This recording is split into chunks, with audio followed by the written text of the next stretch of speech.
Good evening, good evening. I got a very special guest in the building today. One of my longtime favorite persons in life. He also is actually my brother. Cut my music. This guy is also actually my brother, so I'm kind of kissing ass too, but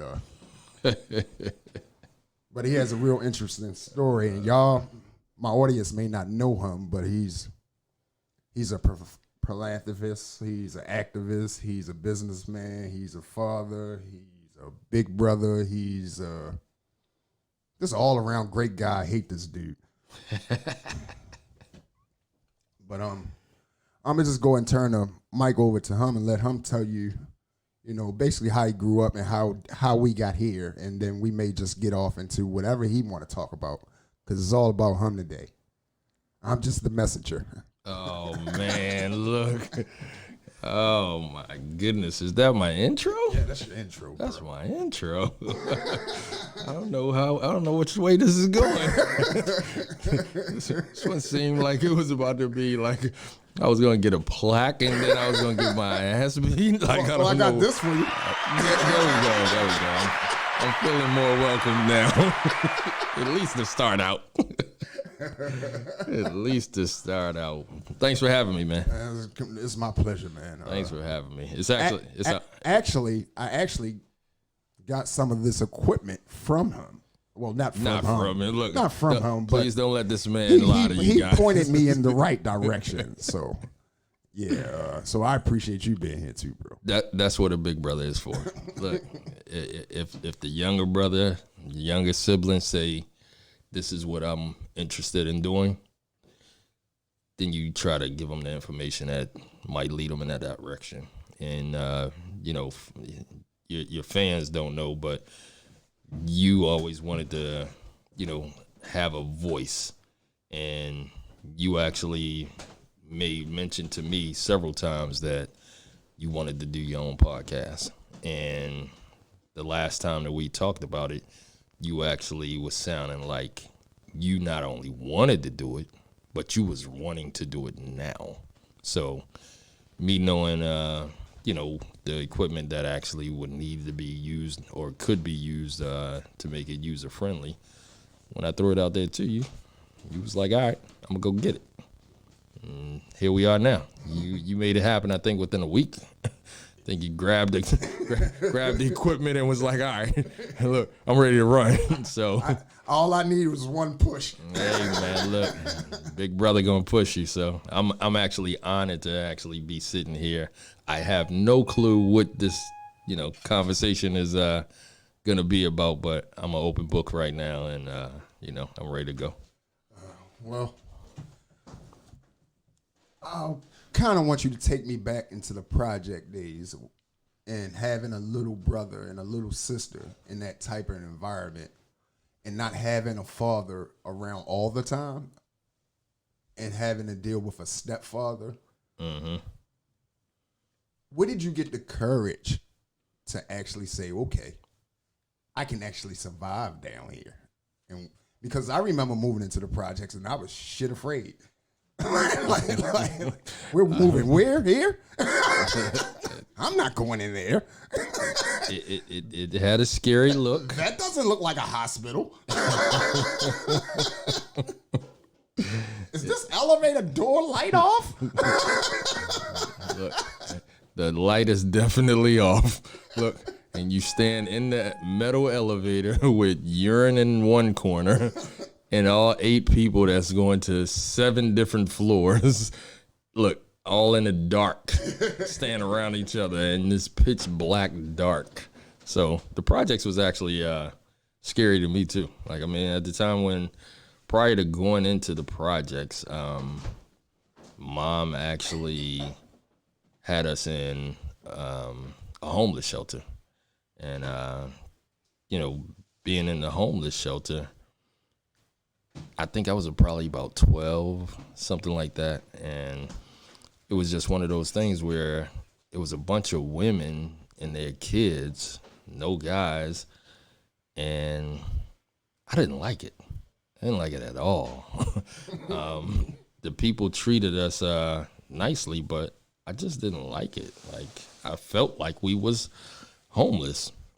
But when Moms was able to actually get approved to get a 2-bedroom apartment in the projects, that excited me until we actually walked on the premises, and all I saw was a bunch of drug dealers standing in the lobby, and then on the stairwells, when you go up the stairwells, if you didn't want to catch the elevator, going up the steps, all you saw from the first floor to the second floor to the third floor to the fifth floor was guys standing on every floor passing drugs and money. And you saw the drug users, crackheads, junkies, whatever you want to call them.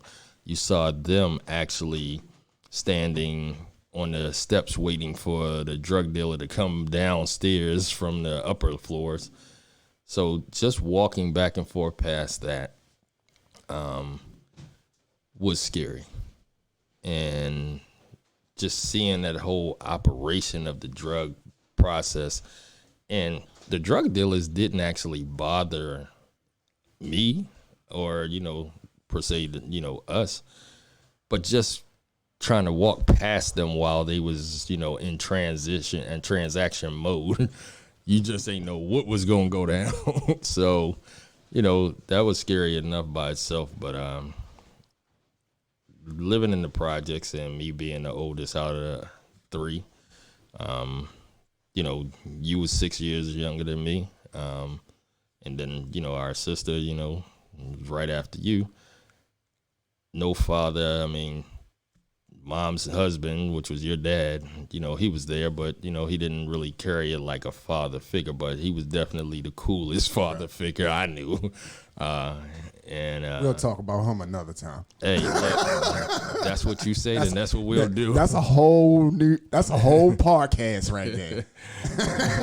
So I just always felt like, as a big brother, I just had to figure things out, and it really came full steam ahead for me to figure out when I would get up in the morning, go in the kitchen, cut the lights on, and I have to wait a minute to let all the roaches that was in there actually go where they're gonna go before I actually even step 1 foot in the kitchen. And once they scattered and went where they was going at, then I opened up the refrigerator, and to see that there was no food in the refrigerator, or hardly any food in the refrigerator for you and, our sister and our mom, that made me be like, all right, I got to find a way to get some dollars in here. And I always knew Mom's was the type that she would go and clean people's houses to make, money. So I automatically knew, offer a service like cleaning or taking out the trash for somebody in the neighborhood that I could walk up to, or go to their door and knock on the door and see if they needed their trash out. And my thought was, if I could make $20, I knew I could buy a loaf of bread. I knew I could get some lunch meat sliced up, and I knew that I could get some Kool-Aid, sugar, and I knew that would allow us to have enough food in there for you and sis to actually eat.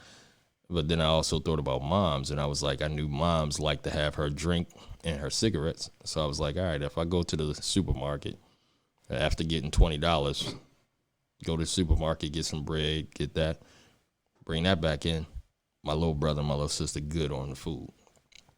Mom's, all right, So let me ask you this. Did you ever in your life, while that was going on, did you ever feel like mad because you had to take on that responsibility? Because you're still a kid basically yourself at this time. So did you ever, get angry because of the situation, or the fact that you had to kind of take on those responsibilities instead of being a kid? No, I actually never did feel like that because nobody forced me to do it. I might have felt like that if somebody said, "You got to do this," or "It's your responsibility to do it." But because it was my own decision, it didn't make me feel like, angry about it. It made me feel empowered because I came up with a solution to a situation that moms and, your pops didn't come up with a solution with. So, I knew that giving moms $10 out of the $20 allowed her to get her Bacardi. And this was back when cigarettes was probably like $1.50 at the time. So I knew long as she had her drink and her cigarettes, she'd go in her room and would just watch TV all night long, and she would be peaceful. Y'all got food, and I might have $5, so that way I could just hand wash my clothes, and then tomorrow walk down the street to the laundromat and take 50 cents and put them in the dryer. And now for that day, I got clean clothes. So everything got taken care of, food, moms, and I can be fly, so that way I got some clean clothes. So when I get out in the street, I can look good for the females. So, I never felt like angry or bitter about it because it was my own choice. Okay, so now take me to the part where you feel like, okay, I'm adapted to this area. I'm no longer scared of the area. What was that Mike like? Like once your foot really got planted and you didn't have to, prove yourself in the hood anymore. Like, did trouble come then, or? Well, being in the hood, you always knew that proving yourself could be the very next day. Like you, as much as everything went cool today and 3 days prior to, you can go outside the next day, go on the basketball court, and all of a sudden somebody decide they want to beef with you, and now you got to hold your ground, and you might not even have no intentions on fighting that day, but you got to hold your grounds because you got to move in this neighborhood again, so you have no choice but to stand there and be ready for whatever, whether it's to give a ass whipping or to take one. For me, I always was just like, all right, I ain't got no big brothers. I ain't got no uncles. I ain't got no big homies to, have my back. So anytime I stepped out in the street, it was just, all right, you ain't got a choice but to stand there and man up. So that feeling always was there every day going in and out of the projects. But after living there year after year, everybody in the project started to know me, and I was always just a cool cat. Like I wasn't into acting crazy. I wasn't into acting tough. I was just into just being cool. Like as long as you was peaceful, I was peaceful. If we had to do whatever we had to do, fight wise or whatever, then we did it. But I just always was on the cool tip. So I linked up with a homeboy of mine named Dante, and me and him became real tight. And during that same time, now I'm 13, 14, going into 15. Everything was just normal. Wake up, make sure y'all good, make sure mom's good, and then I just chill out with Dante. We wasn't smoking, we wasn't drinking, we was just chilling. And we liked females, so we liked looking cool, and we liked, females. So I just always was talking on the phone with females and stuff like that, and then I would catch the bus over to a female house that didn't live in the neighborhood. And getting away to catch the bus to go see a female was like my little decompression. It allowed me to learn that I was able to venture out of the neighborhood. So exploring the east side of Baltimore, the west side of Baltimore, exploring where this girl lived at in the county, just hopping on the bus. And because I had a couple of dollars, I knew I had enough for bus fare. Got over to her house. We wasn't going out or nothing, so I didn't have to have money. So that actually allowed me to have a little decompression time from just the roughness of the projects. But like I said, it also gave me my first ability to know that I could travel.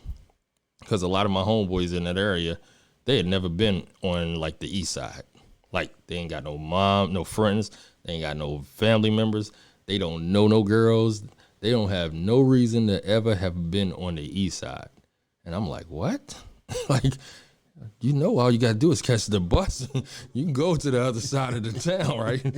But a lot of them never did. But for me, it just was like, all right, this just seemed natural to do. Get on the bus and go. And mom's allowed me to do that because she saw that I was at age 12. I was standing up and taking care, holding the family down, So when I told her I wanted to go, on the other side of town to go to Granny house, she was like, all right, just, you can do that.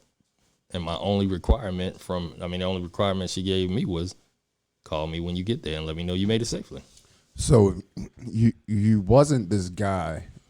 You know how most stereotypes are of people that live in the projects, especially black men. So you wasn't the guy that sold the drugs and pretty much plundered their neighborhood. Plundered and pillaged their neighborhood. You know what I mean? And now I'm not saying you may not have dibbled and dabbed, but I'm saying Yeah. So for the most part. Yeah.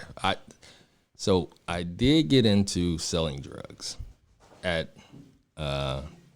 15 going on 16. And the guy that actually gave me the drugs, he said, you got a choice to be one or two type of drug dealers. You got a choice to either be the type that when you sell drugs, the money you make, all you thinking about is spending it on you. You making sure that you buy the nicest clothes, you get the nicest cars, you can do this, you do that. Or you could be the type that you care about your community, you care about others. So if there's a little boys and girls club in your neighborhood, if you're a drug dealer, the first amount of money that you make, you should be sending an anonymous donation to the Boys and Girls Club. So those kids that don't have money when school field trip come, they don't have to ask their mom for $10, for $20, and their mom looking like, I'm barely putting food in here. I want you to go on this trip, but where am I going to get $10 from? So as a drug dealer, an anonymous donation going there should be automatic. That's the first operation. If you are selling drugs, and I never sold the drugs in my neighborhood. I went outside of my neighborhood. But in the neighborhood, if the old lady that everybody know is walking down the street to the store and you and your boys on the corner and y'all see her walking back, soon as you see her walking back with those bags, stop, shut everything down, and you walk and go get her bags and walk her all the way to her door. And the neighborhood, everybody in the neighborhood, they'll see you walking this old lady to her door. And that will send a message that you're the type of drug dealer that cares about your community, your environment to a certain extent. So that's how I ended up being the type that, sold drugs, but I still had a certain ethic and code of how I did things. I'm asking you these questions because when I look at you now today, I think you as a role model and someone that could be helpful for the youth, to see.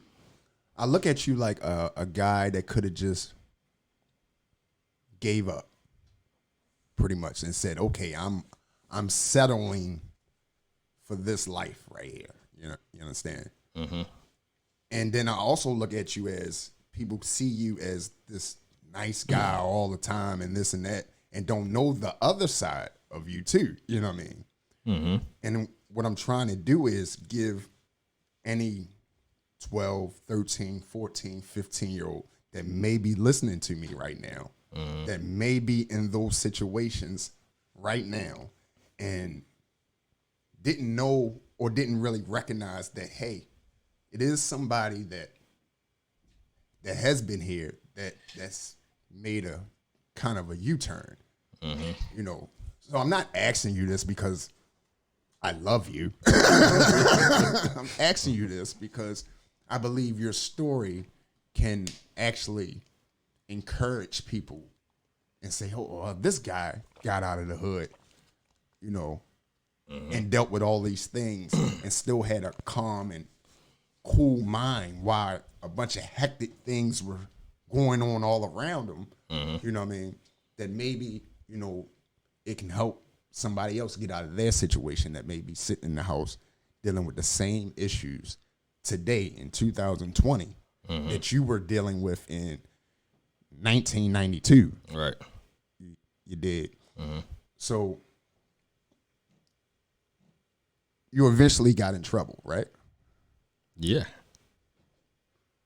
What was Most of us do. What was that experience like? At the time when I got in trouble, getting in trouble back then was a slap on the wrist. Honestly, you know, if you got locked up for having any type of drugs on you, or you got locked up for fighting, you know, most of the time they locked you up and took you down to, you know, the jail.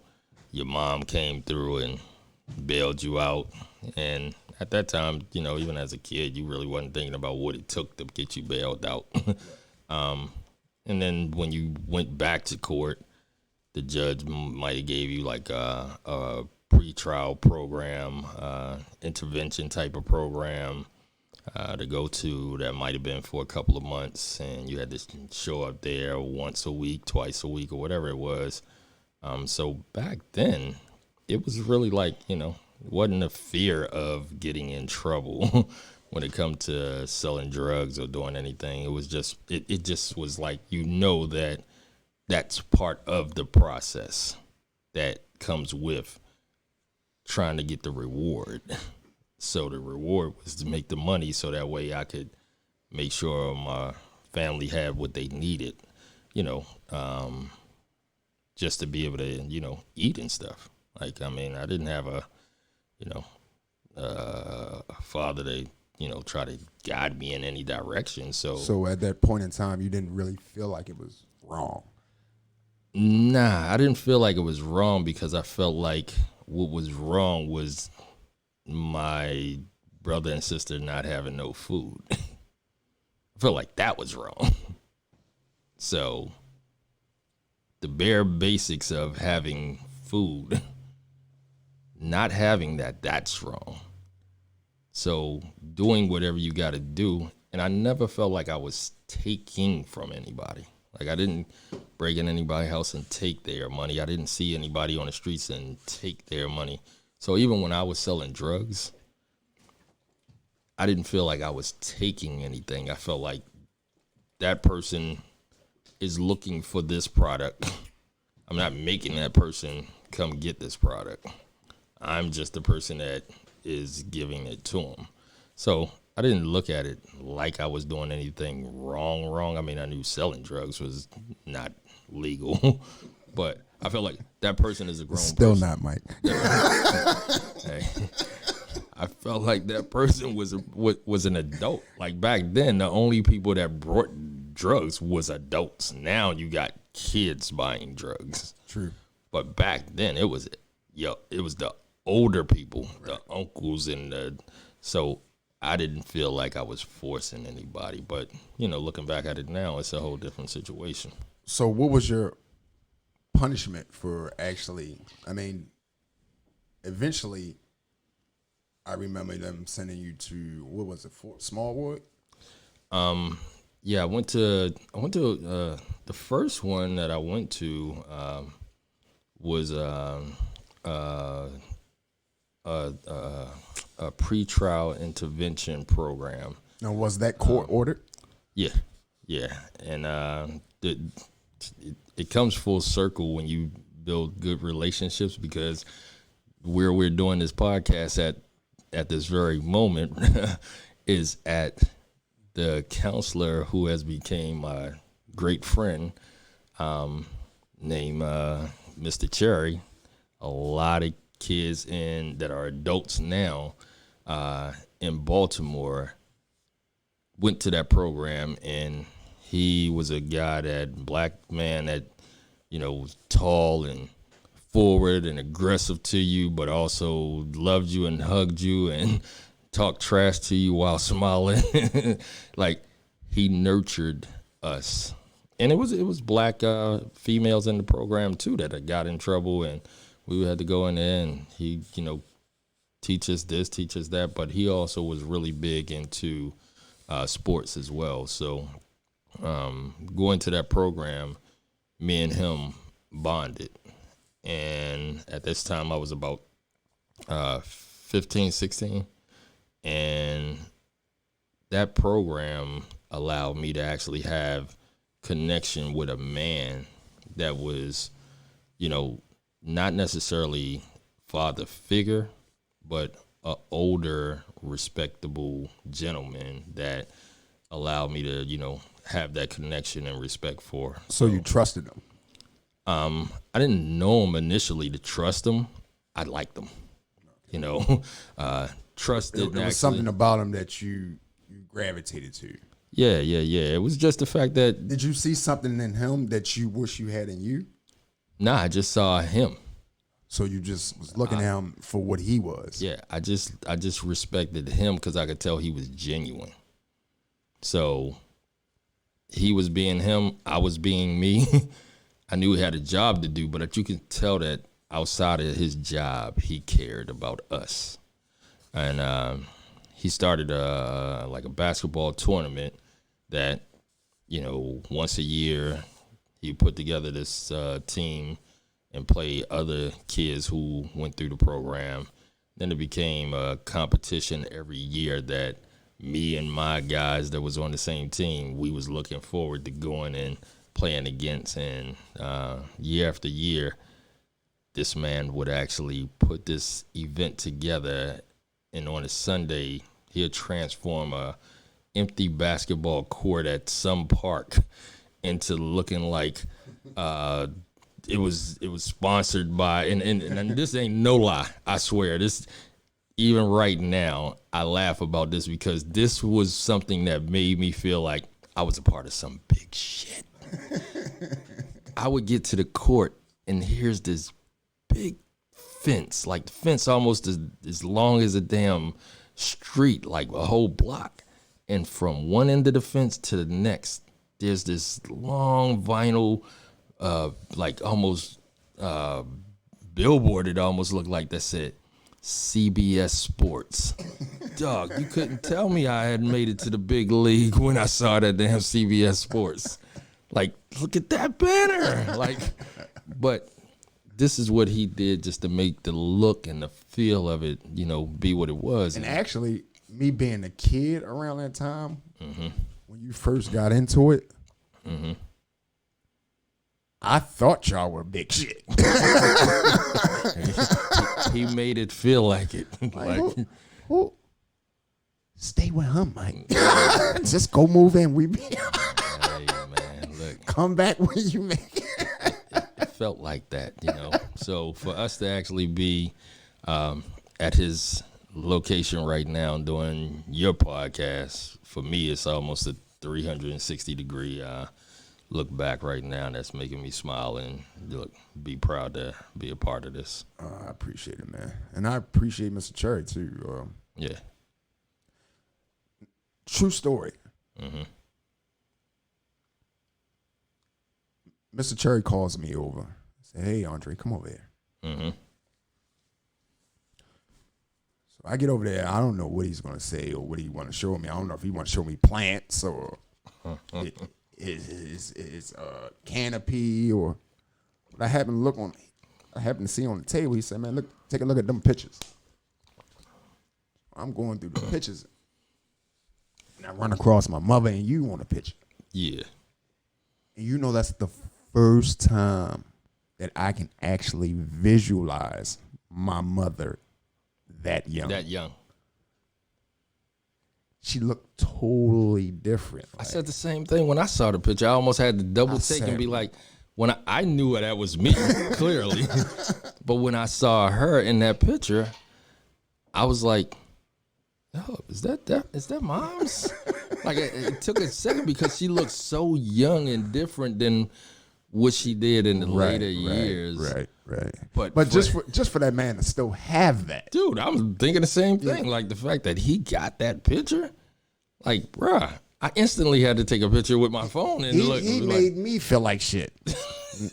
I don't have that picture. Hey, man, look, that's the beauty of people like him. He was into documenting things, be it either video, just pictures, and he cherished them, and he's right now. You see, he still got them, like so. Which is interesting because now I'm starting to get that bug. Yeah, and I got that bug when my daughter passed away. When she passed away, I noticed that people were going to her Facebook page, and the thing that was allowing them to feel connected to her was them being able to take a picture of her off of her Facebook page and have it with them, be it on their cell phone or what have you. And at that moment, which was December 6, 2010, when she passed, at almost age 21, when I noticed that was actually helping people cope with with her passing, that made me start saying, Mike, start taking pictures of yourself, because we don't have pictures of us, when we was young, like just floating around.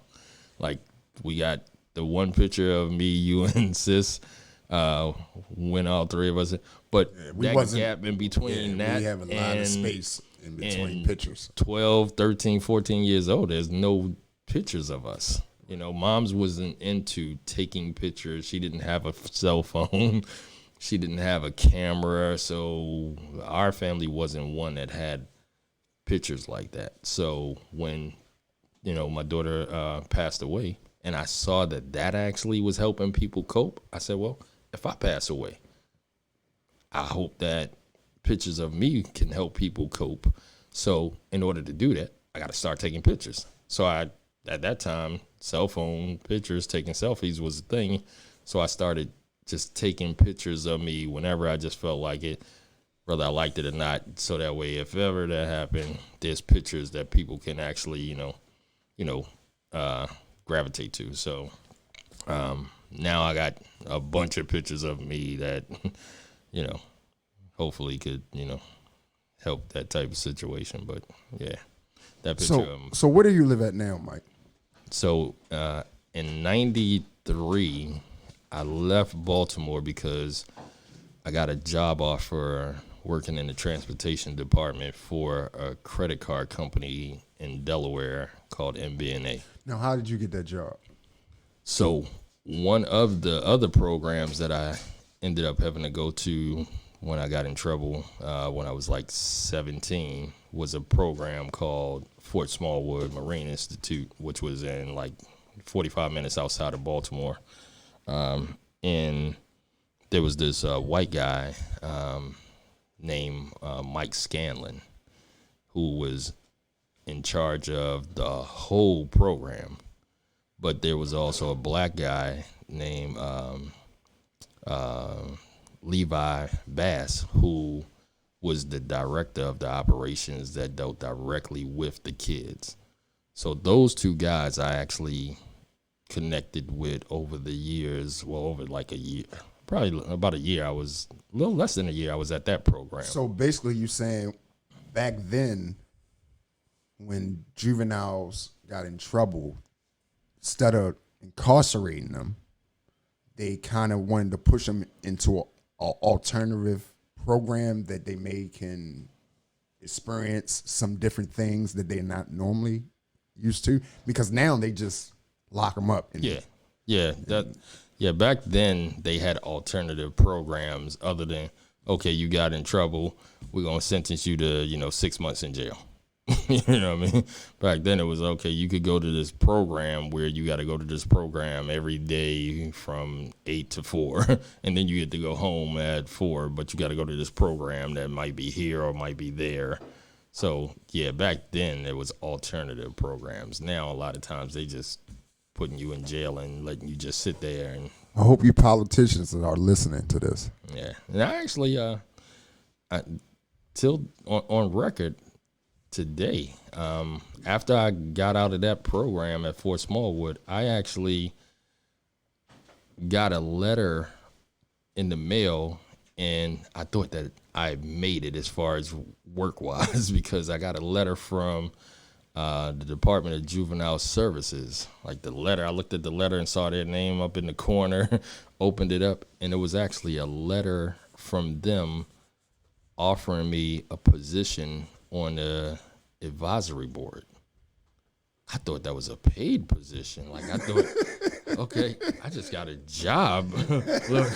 look at this advisory board for the Department of Juvenile Service, because they came, the board members came to the program right before I graduated, and they were speaking to a couple of the kids, and I was one of the kids that they spoke to. And I was like, I don't know if y'all want to talk to me because I'm gonna tell you the good and the bad about this program. And they was like, no, we really want to talk to you. I was like, okay, I'm gonna tell you the good and the bad. I didn't realize that they thought I did so well that they thought I could be a part of their advisory board and actually contribute. And I know I did contribute, but at that time I didn't know how to nurture being a participating member. So I started, but I didn't nurture it for, for the duration like I now reflect back and wish I would have. But I think I was the youngest. I think I still am the youngest board member to ever be on the Department of Juvenile Service. That's dope. Advisory board in Baltimore. That's dope. Okay, you get this job at MBNA Credit Card Bank, right? And where's this located at?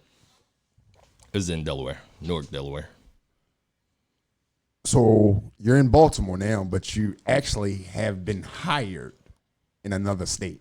Yeah, so the white guy that was in charge of the juvenile program, when I graduated from the program. I just want you, because I don't know if people understand what I'm saying.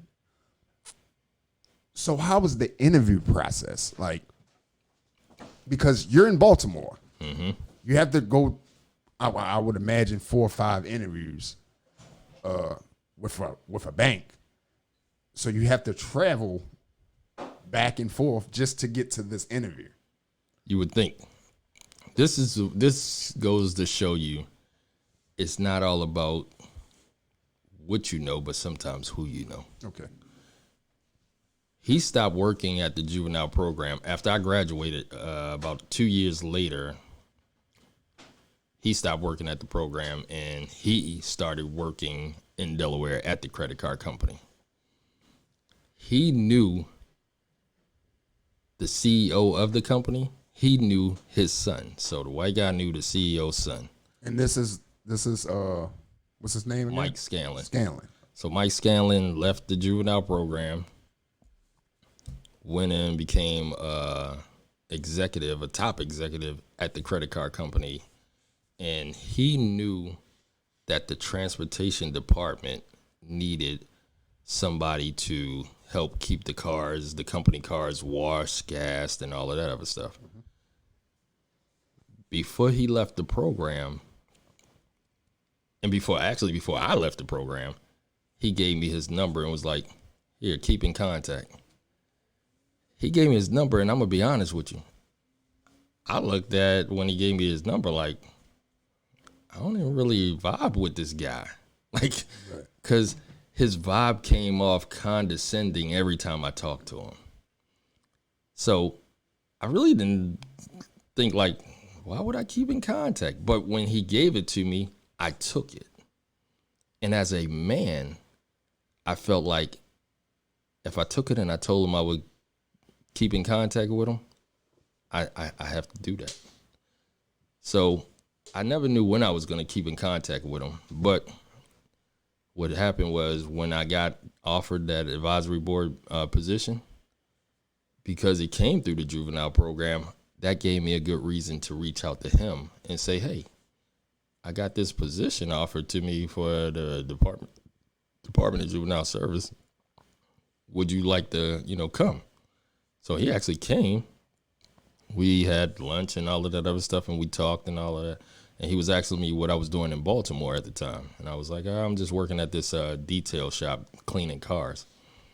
He said, would you ever think about moving out of Baltimore and working in another state? And I was like, yeah, if it was going to pay me a good amount of money, because my mom was always make a good amount of money to take care of my brothers and sisters and mom. So he was like, well, the company that I work for in Delaware, a credit card company, they got a transportation department, and they could use, they looking for somebody that, could handle the transportation department, cars and stuff like that. He said, so if that's something that you would be interested, then I can try to put it together. I said, most definitely. He said, well, I'm going to give you about 2 weeks to talk to your, family and talk it over and see if that's something. I said, you don't have to wait 2 weeks. Like, my answer is yes now. like I really told him that. Like, you don't have to wait. I don't have to talk to nobody. I'm the head of my house, and I know I'm 17, but I'm the head of the house. I've been that since I was 12. Who am I talk to? My mom? My mom is cool with me doing whatever. And at this time, my daughter was born when I was 16. So at this time, So she's 1 now. she's about 2, because at this time I was about 18. Okay. So it was one of those things. Just no question, bro. So he still called me back 2 weeks later, and the answer, I was like, I told you the answer is yes. So did you have your license then? I did have my license at that time. I just got my license, actually, not long before he asked me that question. But yeah, I had my license, and he said, okay. He had me speak to the department over the phone. So I didn't even have to go to Delaware in order to, do the interviews and stuff. I did it over the phone. And he said, okay, they want you to start January the 4th, which is my birthday. So I said, okay. He said, what I'm going to do, I'm going to come down from Delaware on the 3rd. Me, you, and your family, we're going to go to dinner. And then, we'll go back. We'll go. No, he'll go back to Delaware. This was a couple of days before. And actually, I caught the train from Baltimore up to Delaware, the Amtrak, to leave and go and stay actually at his place for the first for the first 3 months until my apartment came through. But going to the train station and leaving y'all in the projects was tough. That was one of the toughest decisions I ever had to make, because that was I knew I was in the projects and I was always there to look out for y'all. But knowing that I had to either stay in the projects and be able to look out for y'all, or leave the projects and actually try to make a better financial living for the whole family. Knowing I was leaving y'all, man, that was like rough. I think I for the first time I think I told you how I felt that day, and because I remember the dinner and all that, and it was weird because one half of me was like excited for you, like, yeah, because we don't see people get out the projects. We see people move in, but they don't move out. That's not normally how that works. So for me, being used to having you, if nothing else, and knowing the type of guy you was, you know what I mean?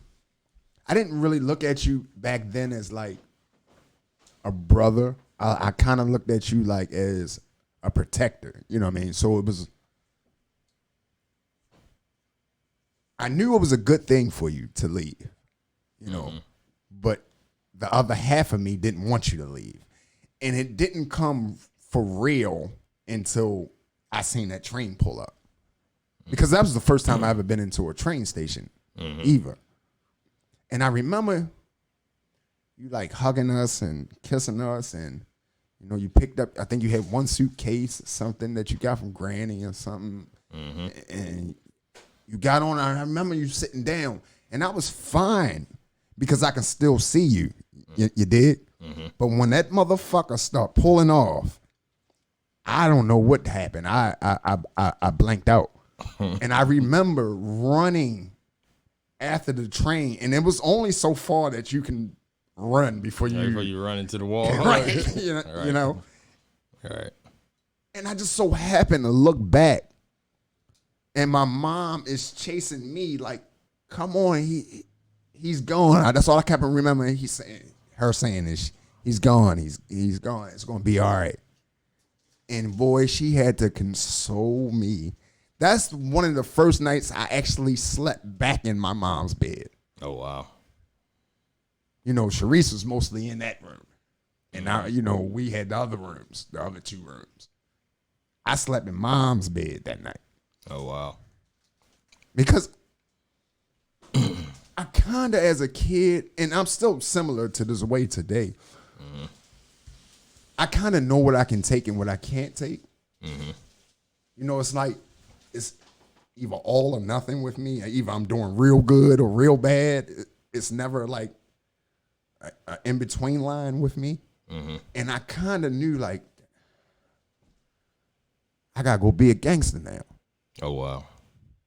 Because I felt like you leaving us, well, you know, us there, that people would try me now or pick on me because, yeah, Mike gone, you know, bop, you know what I mean?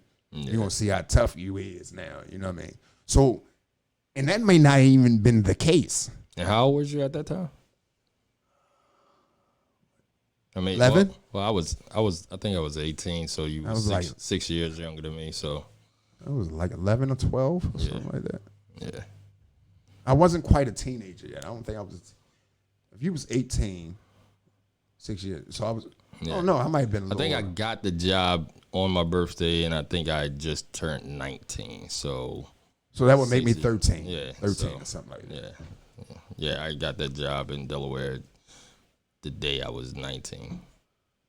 So I kind of in my mind was like, I'm gonna be the baddest motherfucker that these projects has ever seen. All right. So I knew all I had to do was just get up and go to school. Mom would think everything is fine, you know what I mean? But I would get up and go sometimes, or I would just act like I went. And that's when I really started stepping out of who I knew I was to trying to be something else. And I don't want you to feel like I'm blaming you for that, because it totally wasn't your fault. Yeah, I don't feel like you doing that. But it changed me. You know? And so by the time that you actually invited me up to Delaware, I was already this person. You did. You know what I mean? Like, so I didn't know how to turn it off once I got back around you. You know what I mean? I started feeding off that energy. So, make a long story short, he comes back and gets me. I was like one of the first family members that actually stayed with him. Set me up in school. I wasn't going to school. I was just basically a jerk. He ended up sending me back. But when you sent me back and still came back and got us all, that's when my mind switched. Like, okay, I got another opportunity at this. So the second time when I went up there, I was all about school. You know what I mean? Let me go do this. Let me do this. Let me do that. You know what I mean? I was trying to emulate you. Instead of just being myself, I was trying to move like you move. You know what I'm saying? So I surrounded myself by a bunch of older guys and this and that and the third. But these guys were still in the streets, even up there. So it felt kind of normal. But I knew it wasn't Baltimore. So I was like, you know what I mean? Like, Yeah, it's the streets, but not the streets. yeah. See, like even right now, hearing you say that is like, this is new to me. Like, because when I left Baltimore, before I left Baltimore, I talked to moms, and I talked to all three of y'all. I told all of y'all, I said, look, somebody got to make a change. Here's an opportunity for me to land a job that would pay me decent money. So my game plan is this. I don't want to leave y'all. Since I felt like I was y'all protector, y'all provider, and all of that other stuff, I didn't want to leave y'all. Didn't want to leave moms. But I knew somebody got to make a change. And I knew moms wasn't in a position And I to think he was do it. like the first person to actually leave Baltimore out of the family. Yeah. Yeah, I was. I mean, people follow after that, but Yeah. Well, for me, that's everything I do is for y'all to be able to, like, everything I do is like I am the Harriet Tubman. I am the person that left the plantation and said, we're getting out of here, and cut the path through the trees. So you got the machete and you cutting your way through, swinging and cutting down the branches in the trees, so that way anybody walking behind you, they can have a clear path without getting cut and without getting, lost in the trees. It's a straight shot. Now, it might not be a paved paved ground, but the trees and the direction was cut. So anything I do, getting a car, getting an apartment, getting a job, getting whatever it was, I felt like, let me go that route first, and everybody else behind me can see that if Mike can do it, I can do it. I grew up in the same building as him. I grew up in the same house as him. I ate the same food as him. So I know ain't nothing special about him other than the fact that he just did it. But, so for me, when I had that conversation with all three of y'all and said, here's my game plan. I'm going to go up to Delaware, work at this job. In a year, I'm coming back to get y'all. You believed it. Moms believed it. And Sharice believed it. So the whole time I'm in Delaware, I'm staying at Mike Scanlon's house. And the difference between me and his culture was I like warmth.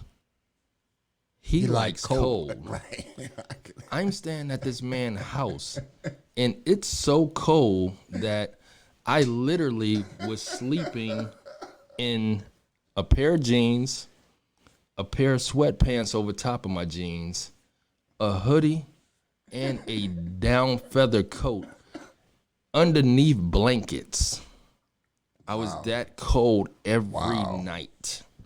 Night after night after night, I had So to he was sleep. one of them people that had the air conditioner on in the wintertime. In the wintertime, it's blowing at 65 degrees. Jesus Christ. So, yeah, and I hated knowing I'm waking up at 7 o'clock in the morning and I got to get out of this stuff. You got to get undressed to get dressed. To get dressed, But I knew my game plan was to knock this out, and a year later have enough money to rent a U-Haul and back it up to the projects and get y'all out of there and move y'all into my apartment in Delaware. So a year later, I got a credit card offer in the mail for $1,000 from the company I'm working for.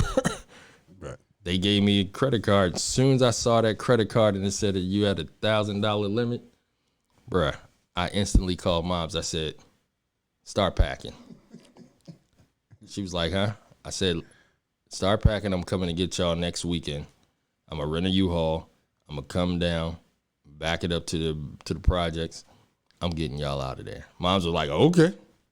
She ain't questioned me. She ain't packed up the U-Haul. We rolled out. unloaded it into my 1-bedroom apartment in Delaware.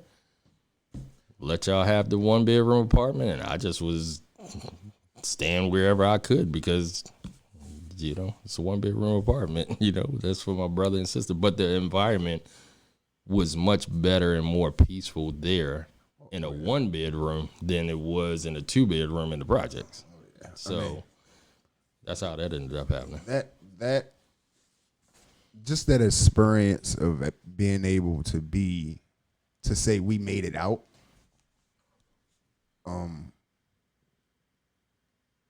It's fucking awesome, man. You know what I mean? That's awesome. You know what I mean? You were doing things that a father should have did. And I kind of feel sorry for you a little bit because I realized during the process of you doing these things, you kind of still didn't get a chance to be a normal teenager or a normal child or have someone do those things for you, you know? So we're at the point where you're at Delaware now and you're still working. So how did you get to where you're at now? How did you go from Delaware to where you live at now? So,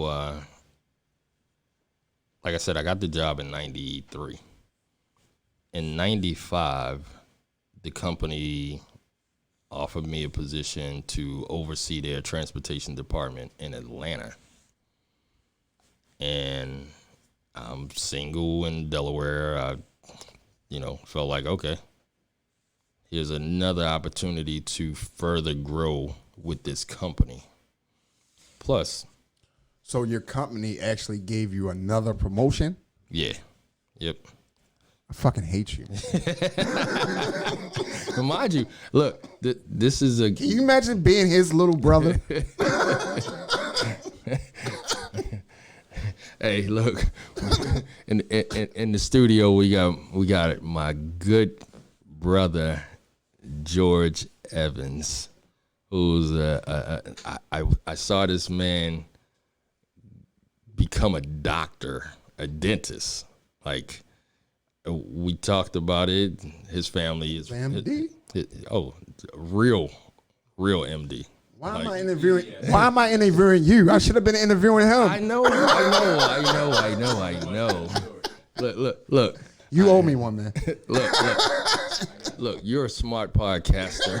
Look, to yank him. Look, that dude's stories is crazy, but like he's a good one to actually include in your podcast too, because his story of him being in Baltimore, raising a daughter, and me and him having conversations about when he actually had to make the decision on whether he was gonna, become a dentist, like join the family business. Like, I remember looking at that man's eyes, and he wasn't on board at first. He wasn't for sure. We talked about it earlier today, and he was like, "Look, you just thinking about how many years it's gonna take for you to accomplish this and all of that other stuff." And he got to a point where he just was like, "You know what? Just do it. Just go." Sort of like this podcast. Yeah. Look, and he did it, and now every time I look at him and know he's a doctor, but that's still my man. Like, right. That's my homeboy. Like, but he don't carry it like he's anything better than nobody else. But when it comes to being able to motivate somebody and encourage your listeners, he's definitely somebody I think that, his story can definitely do that as well. Absolutely. He can tell his story now and you can get off the mic. I'm just joking. Hey, look. That man, he needs his own hour.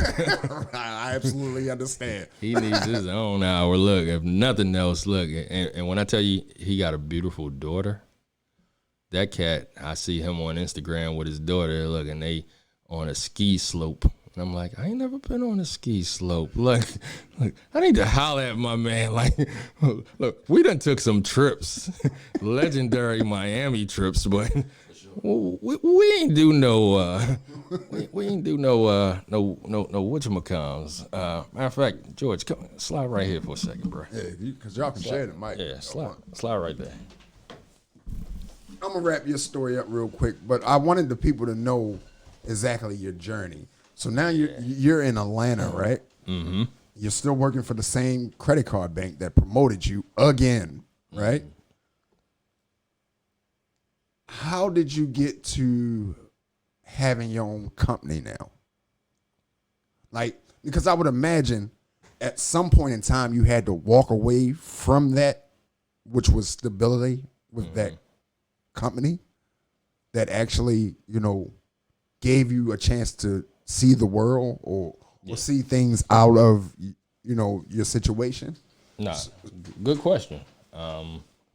So the company actually they offered me the position down there to oversee their transportation department.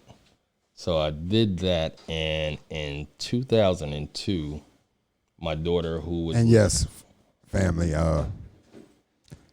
he had a great idea of getting me to come down there too. The thing about it was, wherever I'm at, my family is welcomed if they're gonna come and be productive. So yeah, every place he went, Big Bro drug me with him.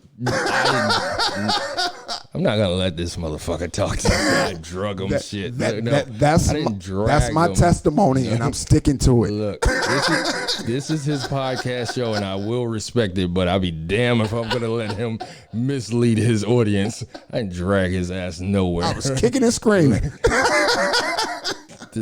What happened once you got there, though? Bruh, look, That's George, a whole nother podcast, yo. George, the cat. No, you can talk. Go ahead, George, I'm telling you, the cat hit me up and said, "Bro, We was just talking about that the other day. bro, I want to come down to Atlanta. I want to get away from Baltimore. I need a change. I need to get away from the drug world. I need to do this. I want to make a change for my nigga. If you want to do this, look, come on. Yeah, let's go. Look, we gonna make it. Look, I don't care if you gotta be on the couch, if we gotta share a bed. Well, look, come. This cat pulled up, and I didn't know what type of cat he was. He was a different little brother. I think I just told him, like when he said, like this is the first time he's heard that, he's kind of figuring out, like, damn, he really did have a mental breakdown when I left. You know what I mean? I didn't have no clue. Like, even if he but didn't he have didn't. a mental, But when I got around him, I was still act like I ain't doing nothing. You know what I mean? I didn't never know he was doing anything. I didn't know that he had Neither been did a part moms. of a gang. I didn't know that he, Neither did moms. I didn't know he had started drinking or smoking. Like, I didn't know nothing. Yeah. But I was so busy waking up, going to work, working from sun up to sundown. And for me, once I got finished working, all I did was went and linked up with, a female friend of mine.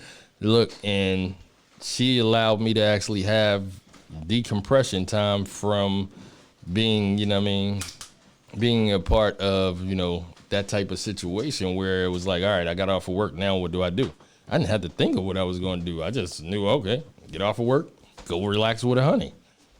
Relax with a honey, and then go to sleep, and that'd be that. So for me, I want you to hear this story. I didn't have to actually try to. I heard it 1,000 times. Hey, I didn't have to try to figure it out at all. It just so happened to be a situation where I just focused on working, but I didn't realize that he had became a gang member. He had started drinking, and I didn't have a clue that he had stuff going on emotionally and mentally that made him feel one way or another about me not being around or being around. I had no clue. So how old were y'all at this time? So I went down to Delaware when I was probably 24. So, To Atlanta. yeah, to Atlanta. Oh, yeah, Atlanta. Went down to Atlanta when I was 24, so he was probably 18 at the time. Okay. So, you know, like I said, I didn't have a clue. Yeah, I didn't have a clue that maybe, yeah, I think I was about 24, 23, because So when you moved to Atlanta from Delaware, they were still in Delaware? yeah, they were still. When I moved from Delaware to Atlanta, they were still in my 1 bedroom apartment in Delaware. Gotcha. But mom's was having a hard time dealing with him and my little sister. I didn't realize that, but she was having a hard time dealing with them. They was having a hard time dealing with her and themselves. I didn't know. I was so busy just working. Getting to the money. Yeah, I did. Taking care of it, but Yeah, not yeah. I was necessarily taking care of the bills, but I didn't know what was going on in the house. Yeah, and they didn't. Nobody told me what was going on. Yeah. Mom's only told me that she was stressed out dealing with them. But I'm thinking that's part of being a mom and dealing with teenagers. Right. I mean, that's normal. Yeah. So I didn't actually know anything. And even now that the relationship between me, my little brother, and my little sister is evolving and reconnecting, because there was times where we didn't speak too often, me and you know, Dre. Not because of any beef, but just because his life was one way, mine was another, and we didn't really have. And y'all 6 years apart, so Yeah. that's a big difference in age, especially as you come into adulthood and they still kids. But me and my little sister, she's 8, 9 years younger than me. Yeah. Me and her talk on a regular basis, Always been like that? always. Gotcha. Yeah, she's always kept like right in my pocket. You know, I taught her how to drive.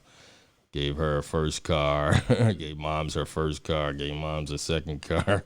You know what I mean? So little sis has always been like right, even till this day, like right there in my pocket. Me and little bruh, we always been tight, but he felt some kind of way about, you know, me and things, and from his perception.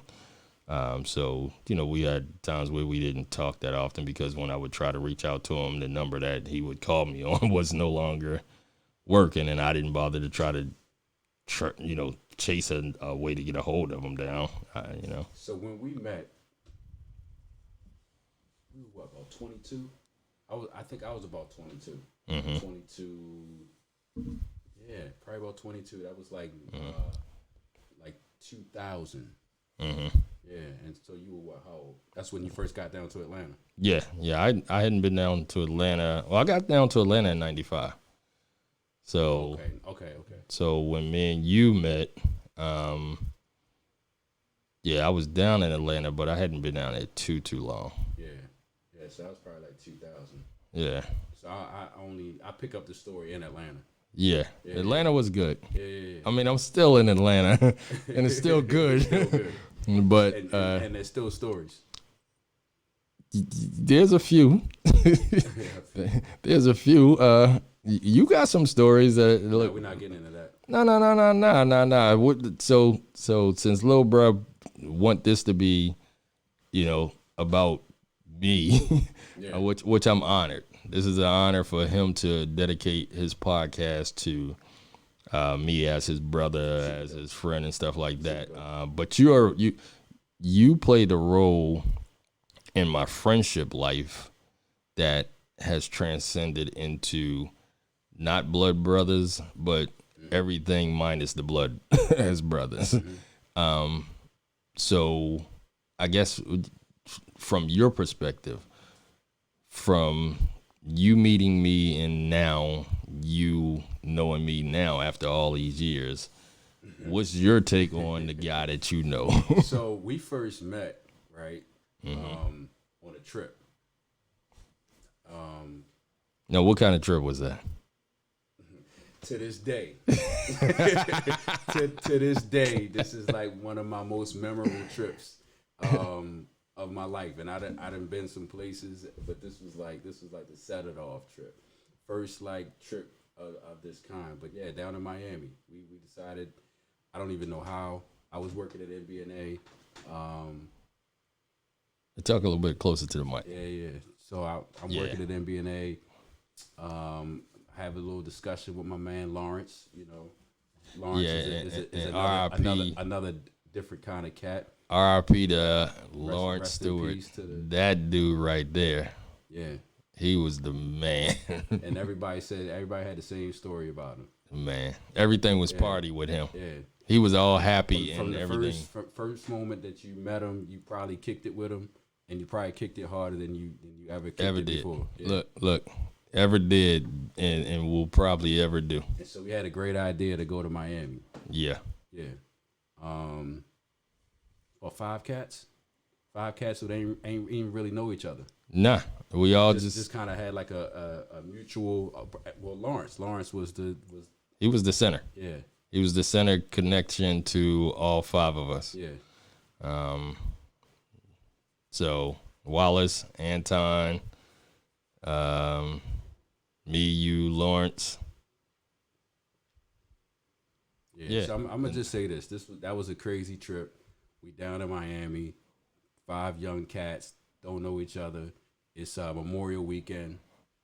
If anybody knows, Two weekends back to back we if, stayed. if anybody knows about Miami Memorial Weekend, like it's a little different now, but back then it was pretty crazy, pretty dope, and we stayed. So yeah, it was one weekend, Memorial Weekend, And then the next following weekend was the jazz concert, Soul Beach Music Festival. Yeah. That they don't even have in Miami no more. They moved it to Aruba, but it was in Miami, and we just like, all right, well, we'll just stay. Stay for the whole 2 weeks. Like It was like 2 weeks. And, right. and we the thing about it was we had decided the bright idea was since the hotels was going for like $600 a night, Yeah. we would rent a RV. That's not even how the plan for the RV started. No, The RV plan started was just because it was 5 cats and what kind of car we gonna rent. So we like, all right, what kind of car we gonna rent? We could be in a minivan. It's gonna be tight. but we all flew from different We locations. flew from different locations, and I'm like, yo, well, why don't we just get an RV? See, I thought that we got the RV because we knew we was all flying in from y'all was flying from Baltimore, I was flying from Atlanta, Anton was flying from Minnesota. Shout out to the boy Anteezy in Minnesota. Whole thing in it. Yeah. That was his slang. I mean his slogan. Yeah, Anton brought a whole level of comedy to the Man, he was funny at that time. He had never kicked it with cats like us kicking it. And But so remember though, Lawrence had a connect on somebody was going to let us stay at his at a condo. at his condo in, Right. in Fort Lauderdale. Right, which wasn't close. It was like 45 minutes away. Bro, I had never been to Miami. I didn't know anything about Miami. I thought, you know what I'm saying, Fort Lauderdale, we right there. Right. Yeah, it wasn't close. Yeah. It Now wasn't we close at all. talked about it and we was like, that's a little ride out there, but you know, we'll see how that worked. But when we had talked about it, I initially thought that okay, we had made that decision because the hotels we knew was $600 a night for a small room. Yeah. And it's 5 of us, and somebody came up with the idea of the RV, and the RV actually had. It was my idea. See, look, trouble person. 20 years later, I'll take credit. My for it. man, finally, my look, idea. finally. So we knew that the RV had a queen size bed, so that could hold 2 of us. You know what I mean? The couch and the kitchen area, you could flip that up so that hold 2 people right there, and then over top of the driver's seat, was a bed. So okay. How many did it end up holding though? I think It was 5 of probably us. had, I think at some point in time, I think we probably had 10, At least 10. 10 people. Yeah, it was like Yeah, 10. 5 guys and 5 females at some point. But yeah, that ended up working out. The shower held too. Also, The shower? Oh, that's right. Yeah. no, it's not that kind of podcast. Yeah, I don't think so. Bro, I ain't telling no more of this story. I'm about to get up out of here. Nah, man, but real talk, you know, you definitely played a instrumental part in my life. I can honestly say, from me being able to know that I'm in Baltimore and I know my brother will pull up on me like you did today, unknowing that you was going to be on the Little Brothers podcast. But of course, it's all love. But just the fact that I know I can I know it had to count. be something though. It just wasn't me coming through here to say what up. Like, It initially was going like we actually wasn't sure. I wasn't sure that little bro was going to, you know, make this happen today. Like we talked about. Actually, I came in town. He didn't know I was in town. okay. Little sis called him and said, "Hey, I got a surprise for you." He was like, okay. "I don't like surprises. The last time the court gave me a surprise and it wasn't good." He was like, so he initially told her no today because he didn't realize that she was bringing him to link up with me. And she had to go through a whole song and dance to actually get him to finally come out and link up. And, you know, I told him, I said, look, you know, you got this podcast that you started. I want to support it. But I'm only willing to do it if it's going to be a no holds barred on the conversation. So I had no clue what the conversation was going to be, how deep it was going to get. We had points in our relationship where it hadn't been the best because of, you know, how he thought I was trying to be and how I was trying to be and just the different perspectives and stuff like that. But the love has always been there. So I honestly had no clue which direction this was going to go in. I think it was dope though. Like just sitting back and listening to the whole thing. Like, you know, you and I have known each other for a long time, but really like hearing about your growing up. I had never heard, you know, that story. Yeah. I don't really know about your dynamic with your brother, your sister, and how things were when, you know, y'all was growing up when y'all was young. So that was my first time hearing that. And I mean, it doesn't really surprise me because I know the type of dude that you are. You know, so, you know, to hear how you came up and took care of everybody, like, not really surprising. But I do appreciate hearing the story though. Yeah, nah, it's you know, looking back at it now, you know, when we talk about different aspects of it, it allowed me to see it from a different perspective. But I've always been running so fast that I never saw it from their lens. Like I never saw it from how Dre see the situation. I never saw I never saw my role in things like they do. Now you was just doing. I literally, every day since I was 12, 13, 14, I wake up and I focus on what job I need to do to generate funds because I noticed that funds took care of my family. So now I wake up and I focus on the different business ventures that's in front of me that I have going on. And I do that until my eyes get sleepy. Yeah. I was gonna say, like, to this day, you the same dude. Yeah. So You just go. yeah. I mean, up until recently, you know, you had to slow down a little bit, but being on the road, like, yeah, I'm on the road again. yeah. I traveling like I did driving celebrities has been exhausting. I can imagine. And on the road all the time. You're Yeah. home, what, like a couple of days, and then back on the road again. I was barely home at all. Like in 12 He months. did that before he had a tour bus company. Yeah.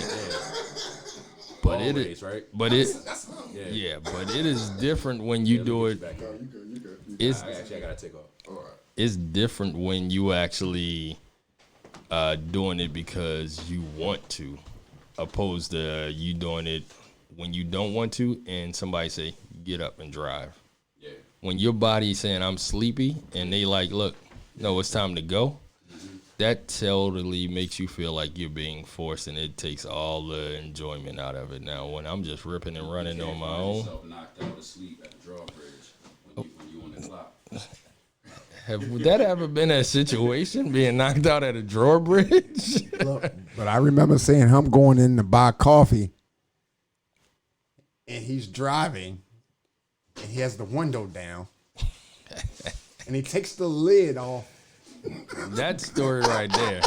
the coffee. That in theory, this was supposed. In theory, this was supposed to work. He was woke after that. I figured I'm going from Baltimore to Delaware to go back to work. I've been ripping and running all day long in Baltimore, all night long. Let me head back to Delaware about 3 a.m. Get to Delaware about 4, sleep for about 2-3 hours, and then head to work. Well, halfway to Delaware, which ain't nothing but 30 minutes, I felt beyond sleepy.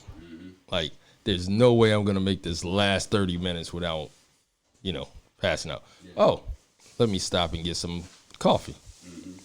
That's supposed to work, right? I stopped and got the coffee, get back in the car, go to take the lid off, sip.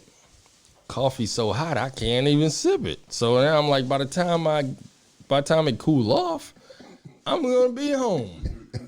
So this like the process. Yeah, so I'm like, this ain't.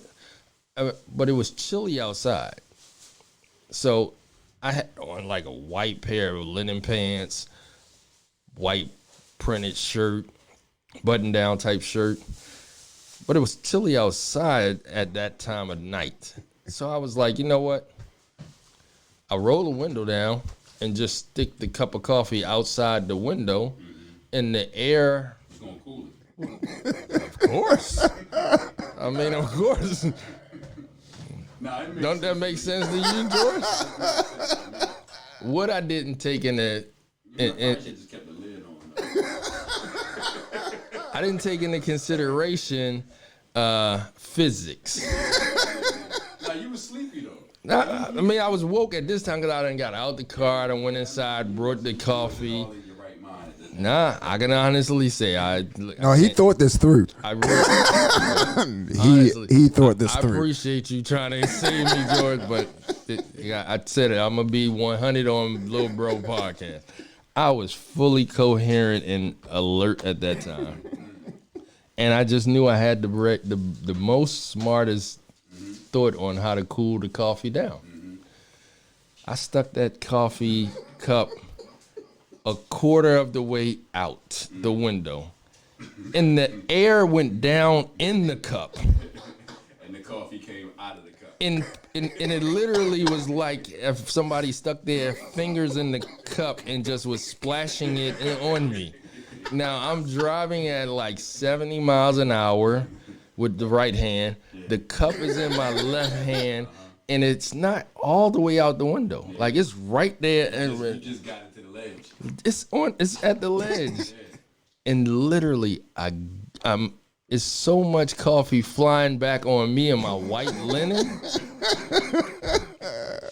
I don't know, and I'm at a point where I don't know if I should push it further out or pull it back in, because it happened so fast that I was literally just stuck in froze mode with my hands shaking with the coffee. Just by the time I thought to pull it back in, it was halfway gone.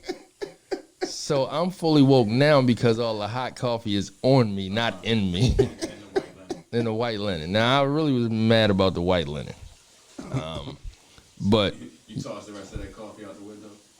I just sat it in the cup. And the whole time, the rest of the way, all I was thinking was, damn, you wasn't as smart as you thought you was. Like, that's when I realized sometimes even when you think you smart, it ain't until time pass and you say, that Somebody had to do it to figure it out, though. I already said I would be the person carving the lane through the trees. Look, yeah. I love science to this day because of that. You ain't never stuck no coffee out your window while you was driving 70 miles an hour either. But hey, Dre, But let me tell you, one thing. Well, I did steal my brother's car before. This motherfucker did steal my car. Bro, let me get out of here. Yeah. Hey, George, you about to leave before you tell them about how you crashed the car into the back of a lady in Miami when we was in Miami and how Nah, that wasn't me. it what? That wasn't me. Oh, Dre. We'll save that one for part 2. I want you to make sure you question him about that. Look, you know I have my ways of getting my answers. I just want you to the legendary story. Nah, I just want to say the lady, she ended up being okay. The car was not. The car was not okay. But the lady was. But the lady, I mean, you know, she was a little shooken up, but she was okay. Dre, I never seen some fly shit like this. We ended up still kicking it that day. So Dre, in the end of the story, we still had a good time. That's what's up. This dude crashed the rental. Boosh. I just tried to run to the mall right quick. That was it. He crashed the rental. He had insurance on the rental, right? Well, see, this is where the dope part come. He's like, "Oh man, I can't believe it."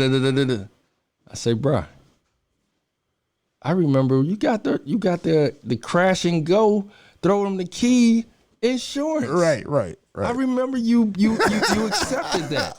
So all we got to do is drive the car back to the rental car place, and get another one. throw them the keys, and because you got that insurance, they can't even question you.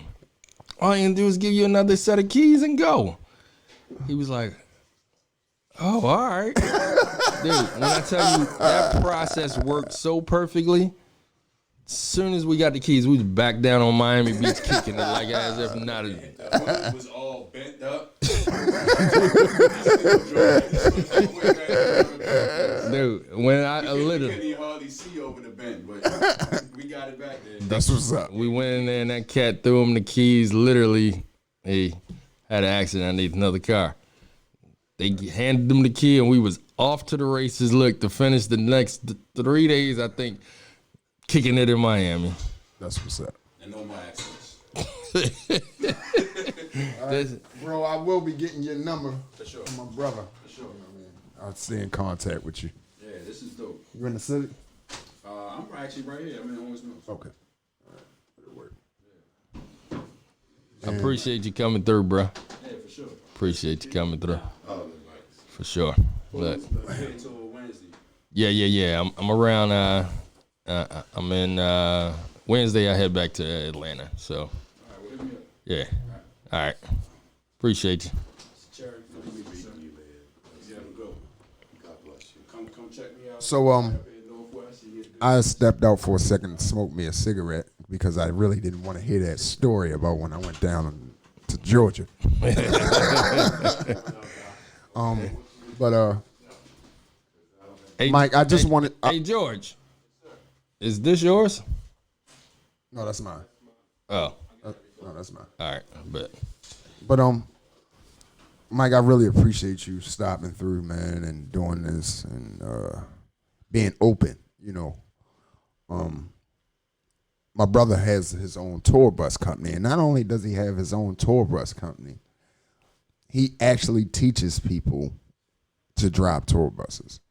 And I just say that to say this: you heard his journey from where he came from to what he's doing now.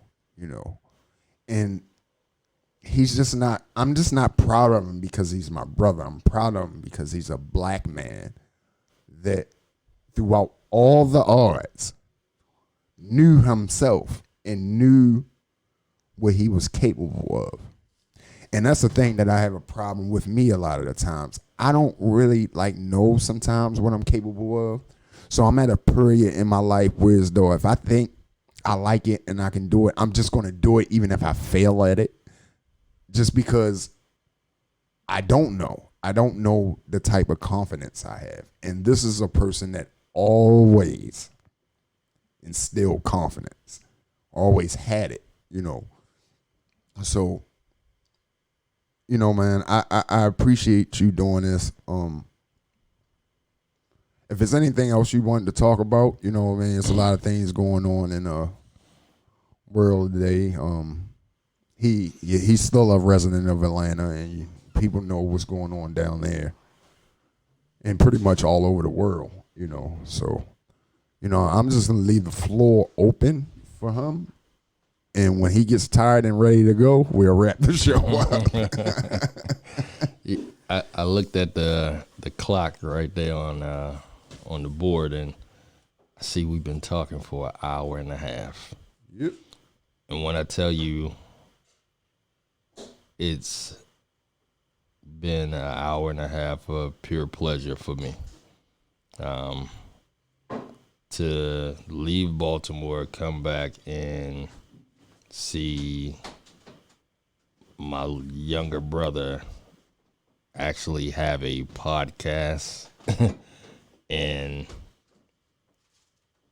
have me as a guest. It's an honor. Like I said earlier, we've had our ups and downs as far as our relationship, mainly just because of different perspectives, not because of anything dealing with the lack of love.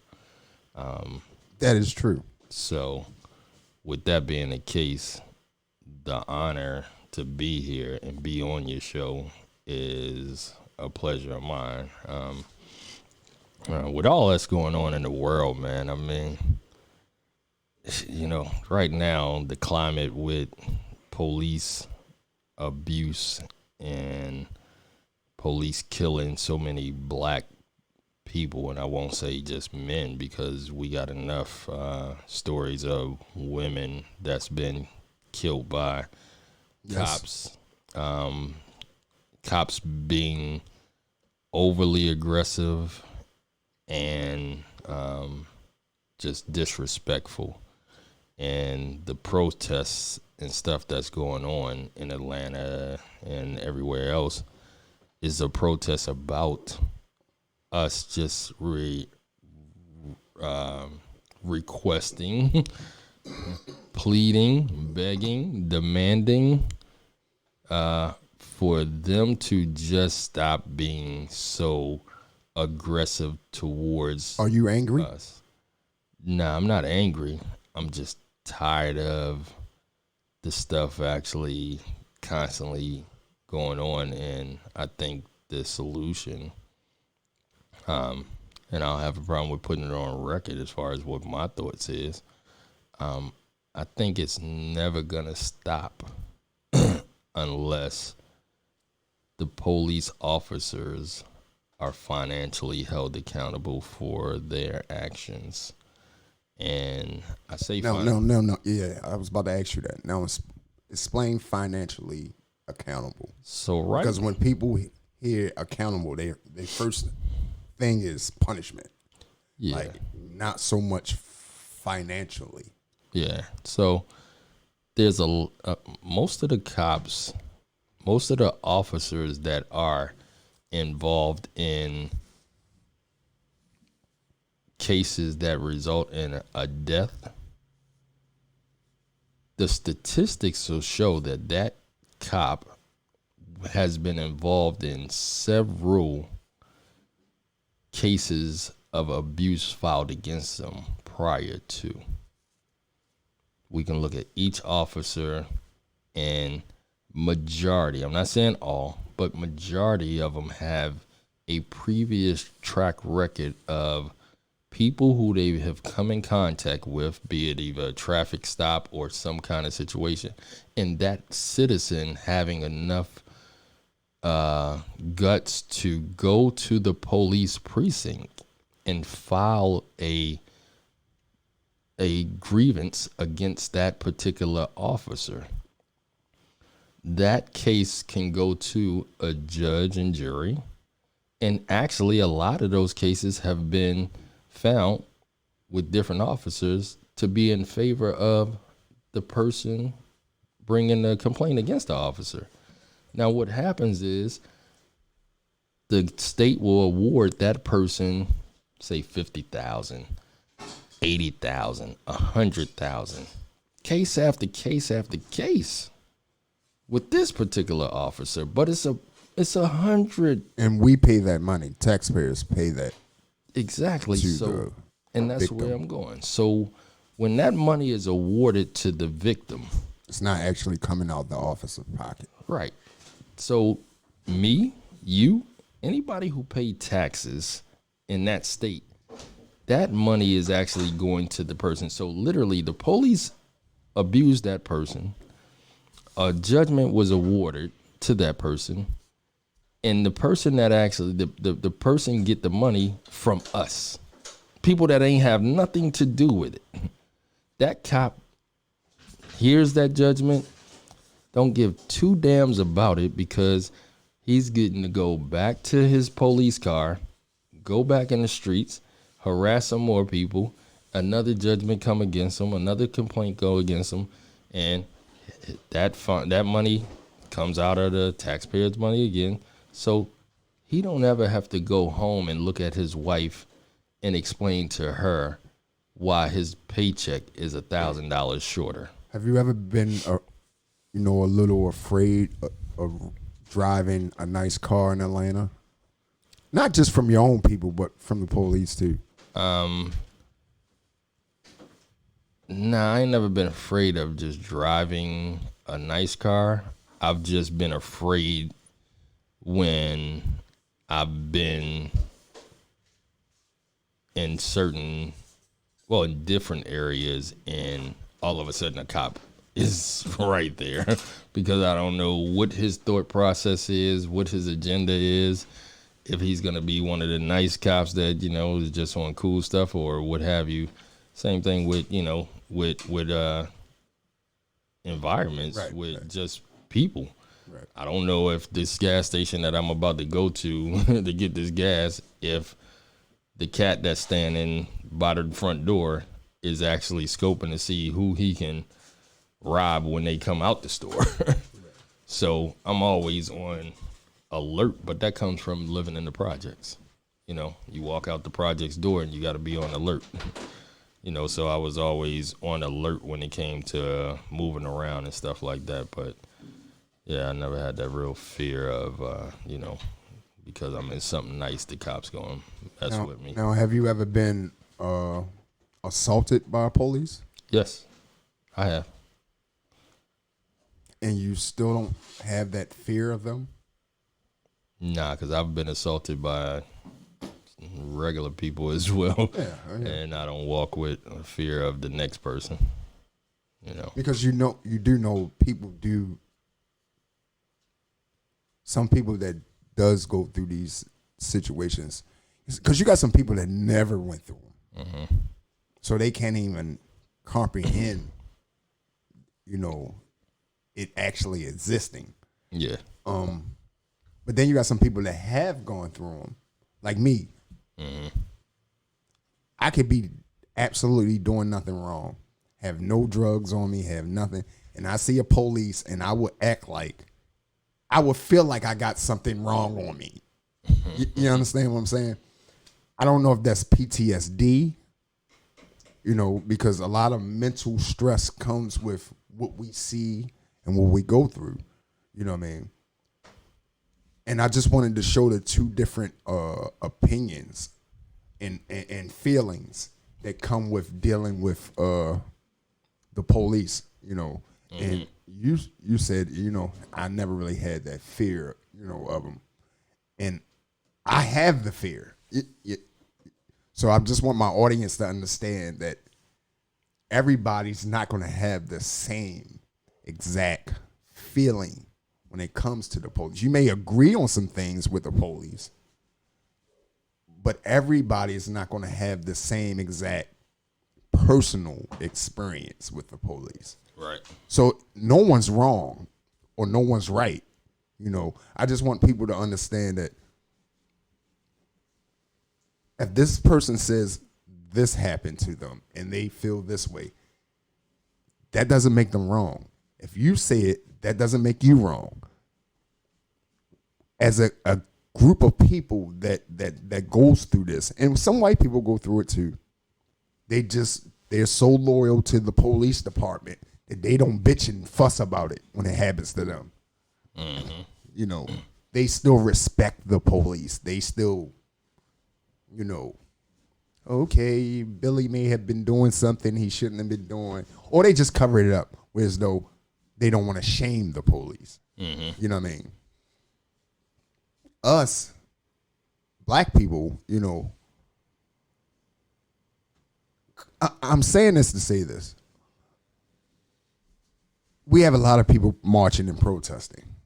You have Black Lives Matter. You have all type of groups that's down there. And you also have people that's not a part of those groups. That's just regular, normal people, you know. And what I've learned, what I've seen, because I did a lot of footage, and not just the George Floyd situation, but the Freddie Gray situation, and other situations. And one of my friends got killed at the age of 14. I was 13 by police. So I've been dealing with this for a long time. So when I see the police, I just think that this is a person that can kill me. And I'm in that zone right there. You know what I mean? And when you see the police, it's like, okay, as long as I got the proper identity and I got proper this and proper that, you know what, I'm not even going to spaz out, you know what I mean? Both of these situations are right. You know what I mean? So when we're marching, you know what I mean, I just want us as a people to say, okay, you can be part of this movement or you can have your opinion. As long as we're all on the same page, it's fine. You know what I mean? But I kind of found out that, and this is no knock to anybody's organization or whatever, but a lot of people that go march, they automatically assume that you're Black Lives Matter or you're this or you're that. You know, you understand what I'm saying? And I don't really think that people understand that this is normal people out there that's not a part of any organization, that's just blatantly just upset about the situation. You know what I mean? So this is the reason why I brung that up to you, and I'm glad you're on my podcast, because you're not a part of Black Lives Matter, right? No, I wouldn't say that I'm a part of it. I support the movement. Right. So yeah. Yeah, fair taking. Yeah, I don't really. I mean, I support them too. You know. Yeah, I don't really know what being a part of Black Lives Matter actually mean. Like, how can I describe it?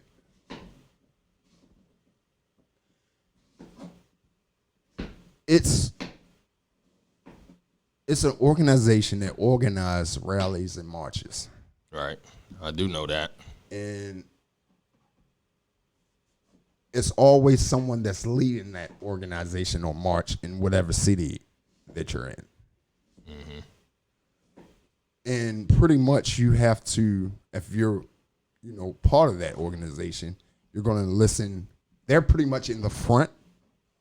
When you see the cops lined up, they're pretty much the ones in the front, you know what I mean, with the bullhorn and pretty much dictating what the march is and where we're going to march next and such and such and such and such, I'm talking about Black Lives Matter because we all remember the Black Panthers, right? And anytime I deal with a black organization, I'm so afraid for them because I know the dirtiness that the government and the FBI can do to them.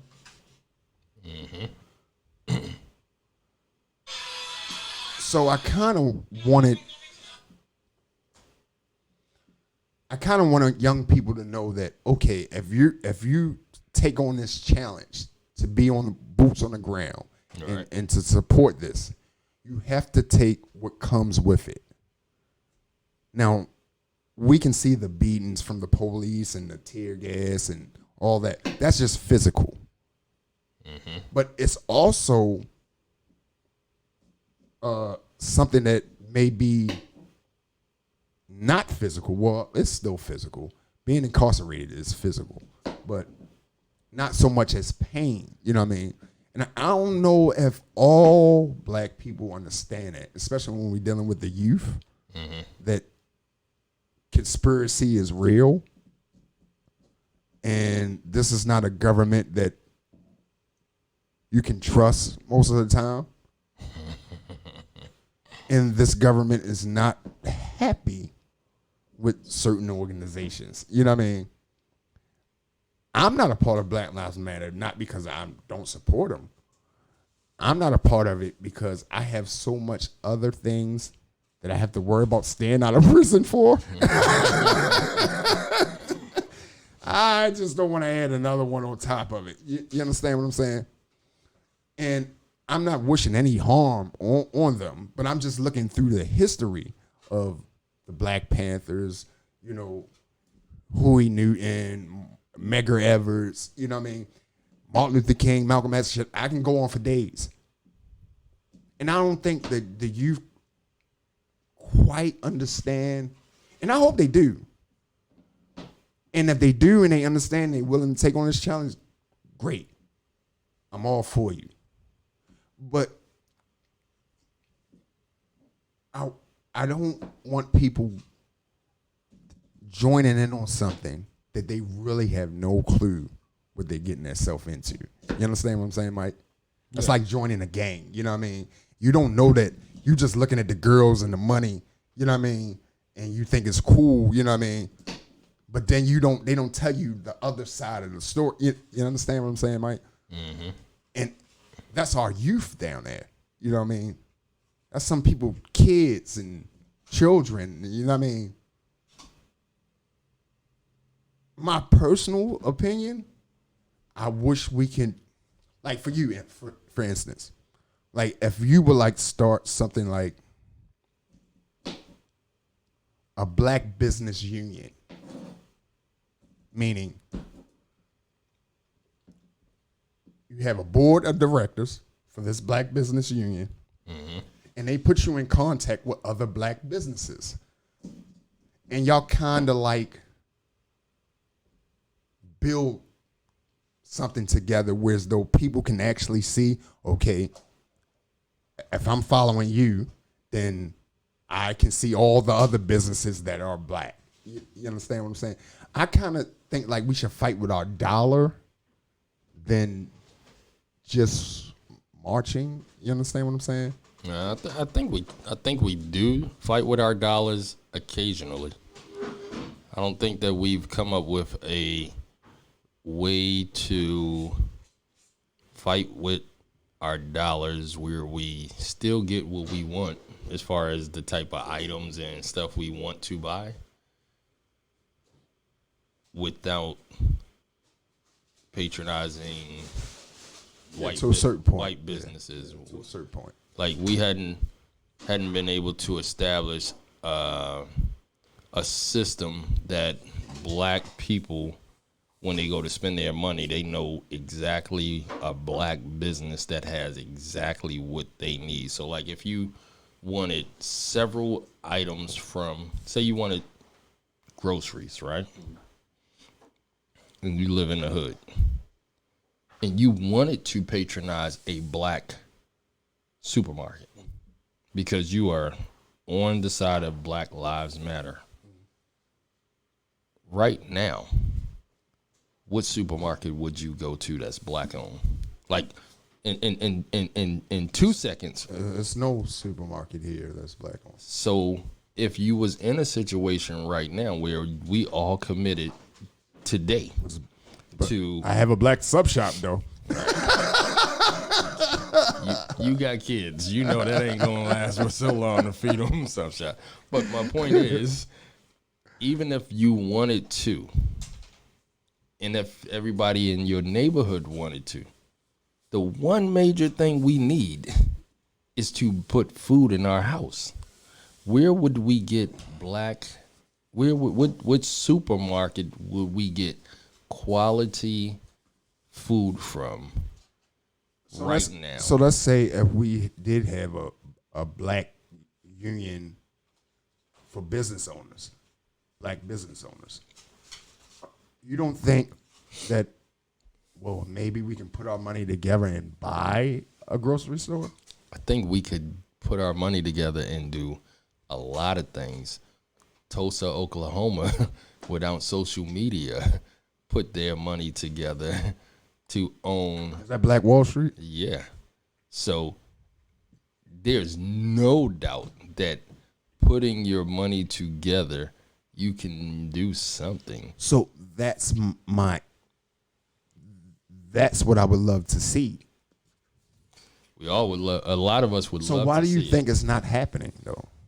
because there has not been one person that's willing or had the thought and the vision to see that all the way through. Not just start it, but see it all the way through, no matter what comes your way.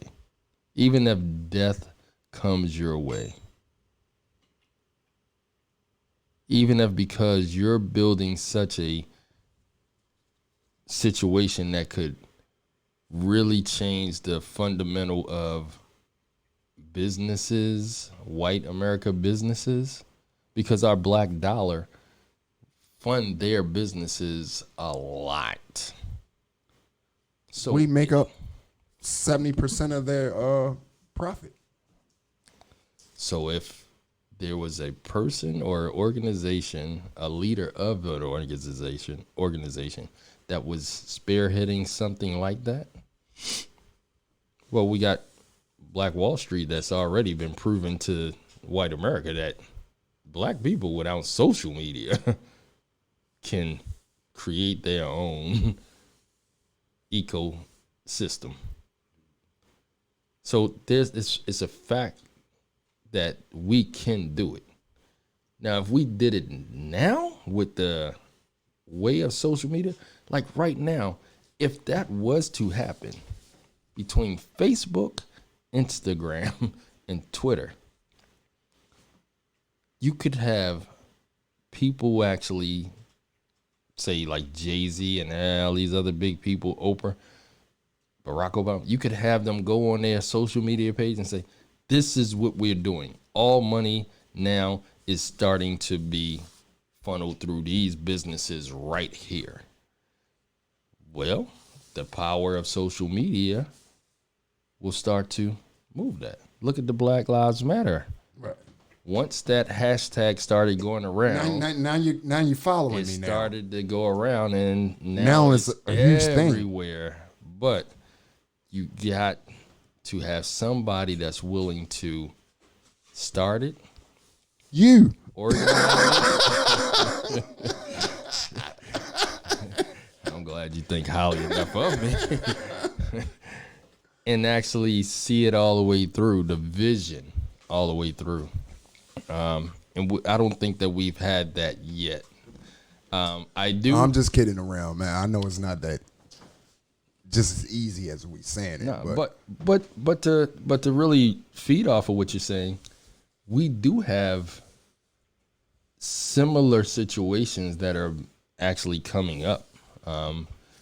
Right now, there's a guy named Jay Morrison down in Atlanta, who ex-drug dealer, all of this other stuff. Started a real estate investment situation, and have a building that's considered the Black House, and just did the same thing that they did in Tulsa, Oklahoma, which was pool a lot of people finances together to be a historic real estate funding company, and actually generated more money than the original Black Wall Street. So that type of movement is actually in existence right now.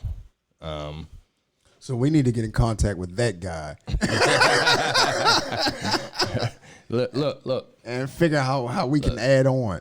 Big brother is working in that direction. Look, give me a minute. I got you. Jay Morrison. look, we're gonna holler at you. But yeah, We got a lot more things in common than you think, Jay. so, but nevertheless, you know, what you're talking about is actually happening in a certain aspect. So if we let it mature over the next 5 to 10 years, we may have exactly what you're speaking about, which is black businesses actually being patronized by the black, patrons. And of course, like I said, if we take that 70% from white America and their businesses, there's going to be some people in that area that's not going to like who's ever leading us. So that person might become a target, Yeah, you know, absolutely. but some of us, I know you're a rebel without a cause. You ain't afraid to take the charge of dying for the cause that you're absolutely willing to not. stand for. So I gotta leave something to my kids, man, and that's what this is about. If you have kids right now, and unfortunately my brother doesn't right now, I got enough nieces and nephews that's definitely keeping me busy enough that even though my daughter has passed, believe me, I'm not short on having a kid to nurture and hold and, and love. It's never been a point where kids wasn't around. Nah, man, but even like your daughter, like when we FaceTime, me looking at your daughter and her face and just seeing her loving being right there with you and smiling, and like it instantly makes me think of my daughter, and like I'm happy because looking at her just make me be like, wow, there it is again. That You know, feeling. you still got a 14-year-old niece too. I was talking to Lil Sis about her when we was riding today, and I was like, bruh, I was talking to her, I was like, what's up with her? I said, like this last 6 months, I made a vow to myself to start to try to connect with my nieces and nephews, because I've physically been traveling, and it's made me be distant, but not. But I got to do the same thing though. Yeah. So You know what I'm saying? Treese got nieces and nephews. Aaron got kids. Treese got kids. Siobhan got a. You know what I mean? yeah, I'm guilty of it too, though. I started texting them, and some of them you could text. I've come to learn you could text them and you can call them and you could try to connect, and they still gonna be distant. But the one thing that I always want any of my loved ones, whether it's my brothers like Treese, brother like you and Aaron and Treese and Sharice, I always want y'all to know that whenever I come in contact with y'all, when I hug y'all, you feel the love. Now, what you think about me and how I maneuver, that's something else. But the pure, genuine love, when I wrap my arms around y'all and tell y'all I love y'all, I want y'all to always feel that instantly. So I do that with the nieces and nephews that I deal with now. But yeah, when it comes to like even your 14-year-old, I'm like, oh, I don't know her like that.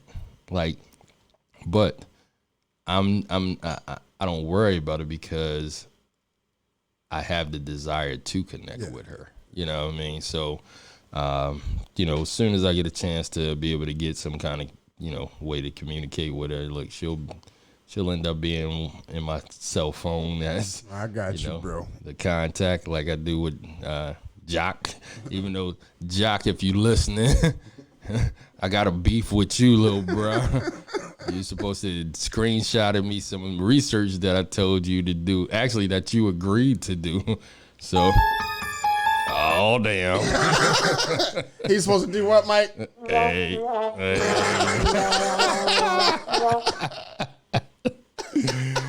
Oh man, I gave him the benefit of the doubt, and the cat stood me up. I'm waiting on him to send me the screenshot of the research. He told me, he was like, yeah, I want to do it. Okay, well, tomorrow I expect for you to send me a screenshot of the research. Dude, it's been like 5 days, and that cat ain't sent me nothing but. But see, with him, I got to physically make that a requirement. If I don't make it a requirement, he's a procrastinator. He's hoping you forget.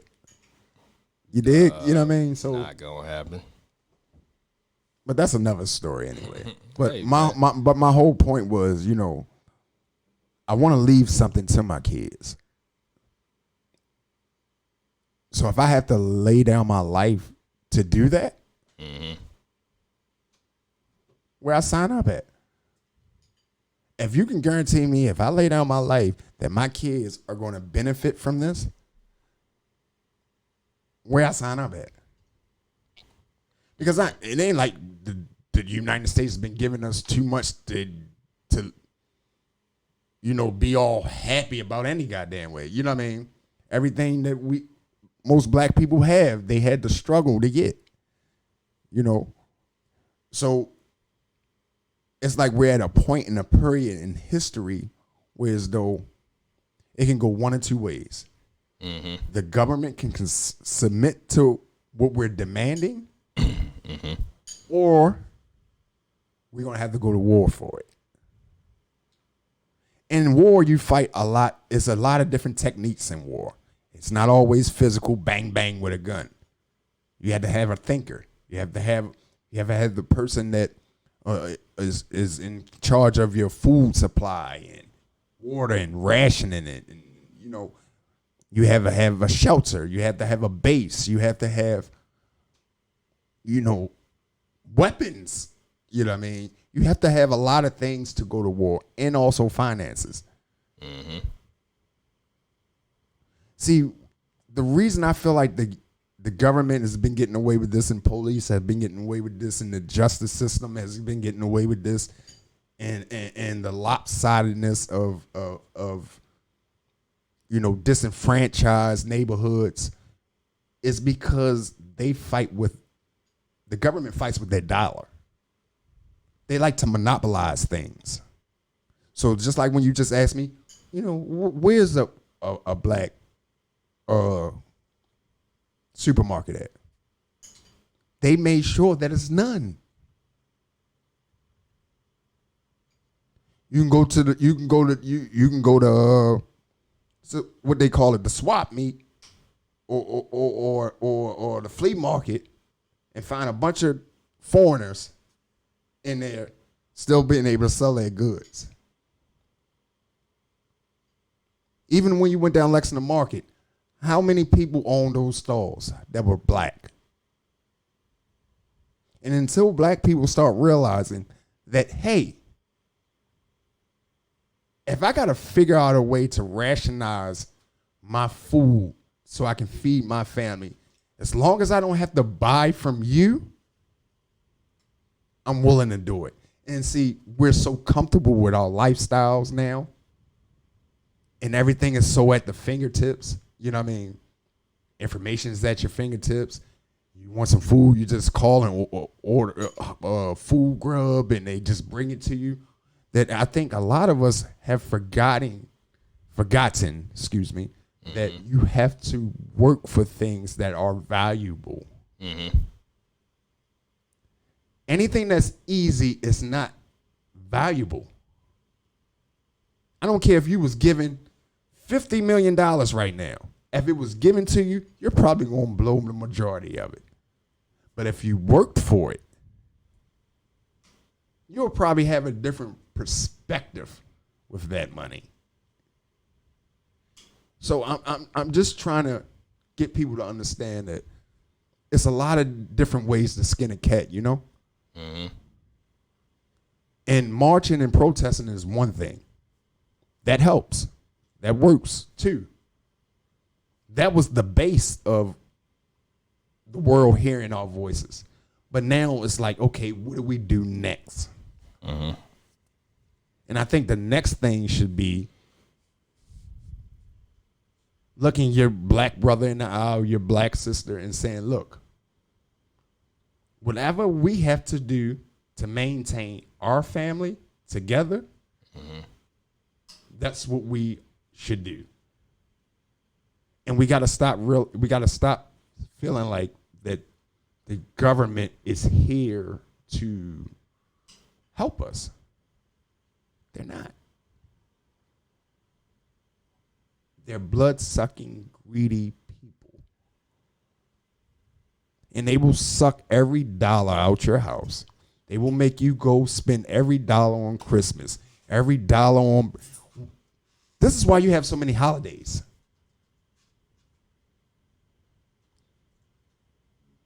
And we as people need to start realizing that, okay, we can control this with this. Even if we limit it down to, okay, this white person is supporting Black Lives Matter. So if I have to go spend something at that store, it's okay.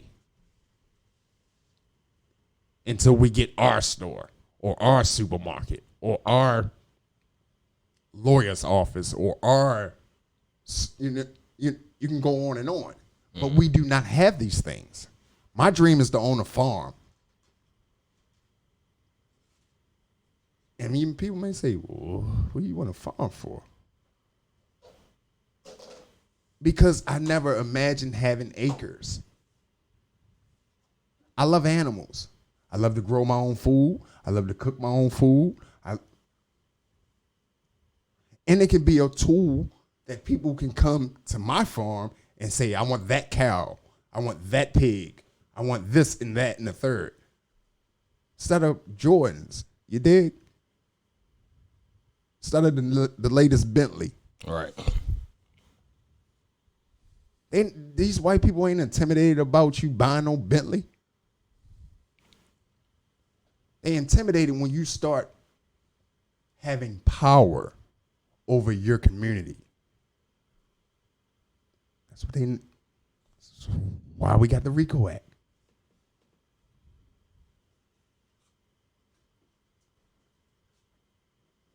So that's just my goal for the night. I want people to really seriously consider how important $1 is to you.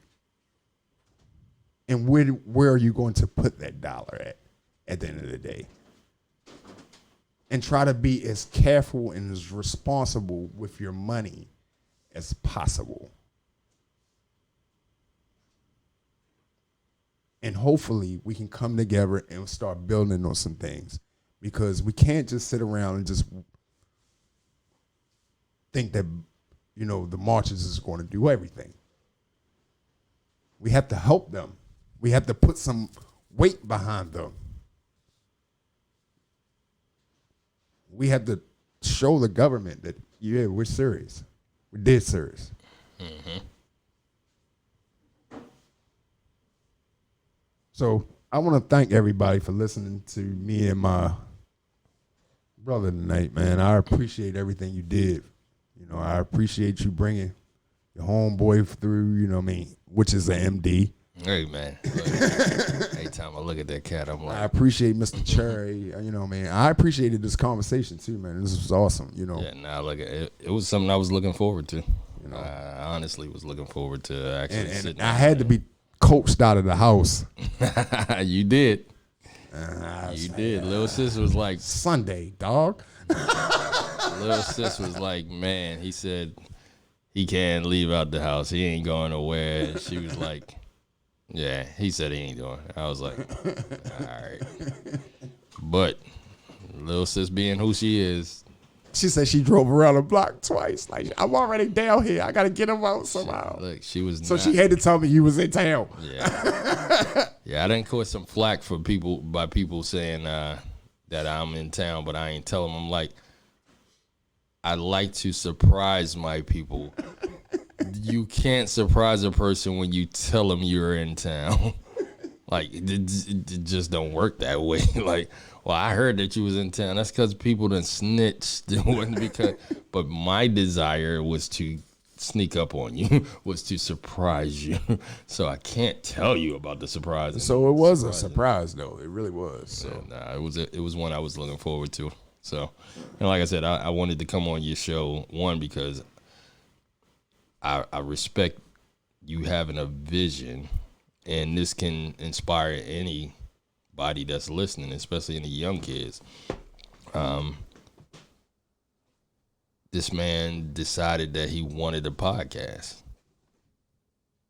This was recently. Well, he might have had this desire, but me and him spoke about it recently, within weeks. And then he already done recorded a couple shows, and I listened to the shows, gave him my opinion on what I heard and stuff, and he actually, after I gave him my opinion on what I heard, he listened to when I said, "Hey, I think that you might have paused too long on this. You did this." He listened, and he recorded another one.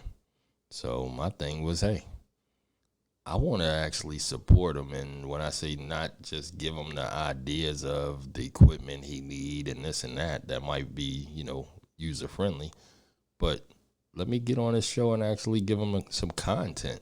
I definitely had no clue what the topic was going to be or how in depth it was going to go when it come to our personal relationship, but I was open to however dark it got, being honest, and however lighthearted it got, being with that too. But just actually being a part of your show and getting to talk about our past is something that is an honor to me.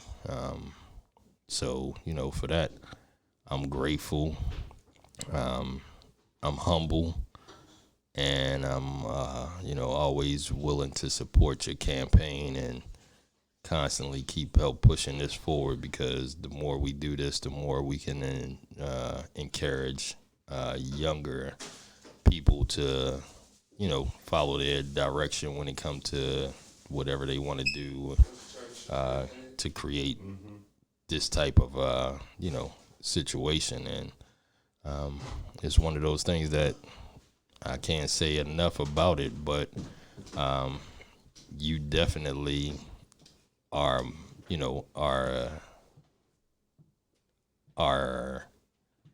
a young man, even though you're 40. You're a young man in my regards, to be able to still encourage the younger generation.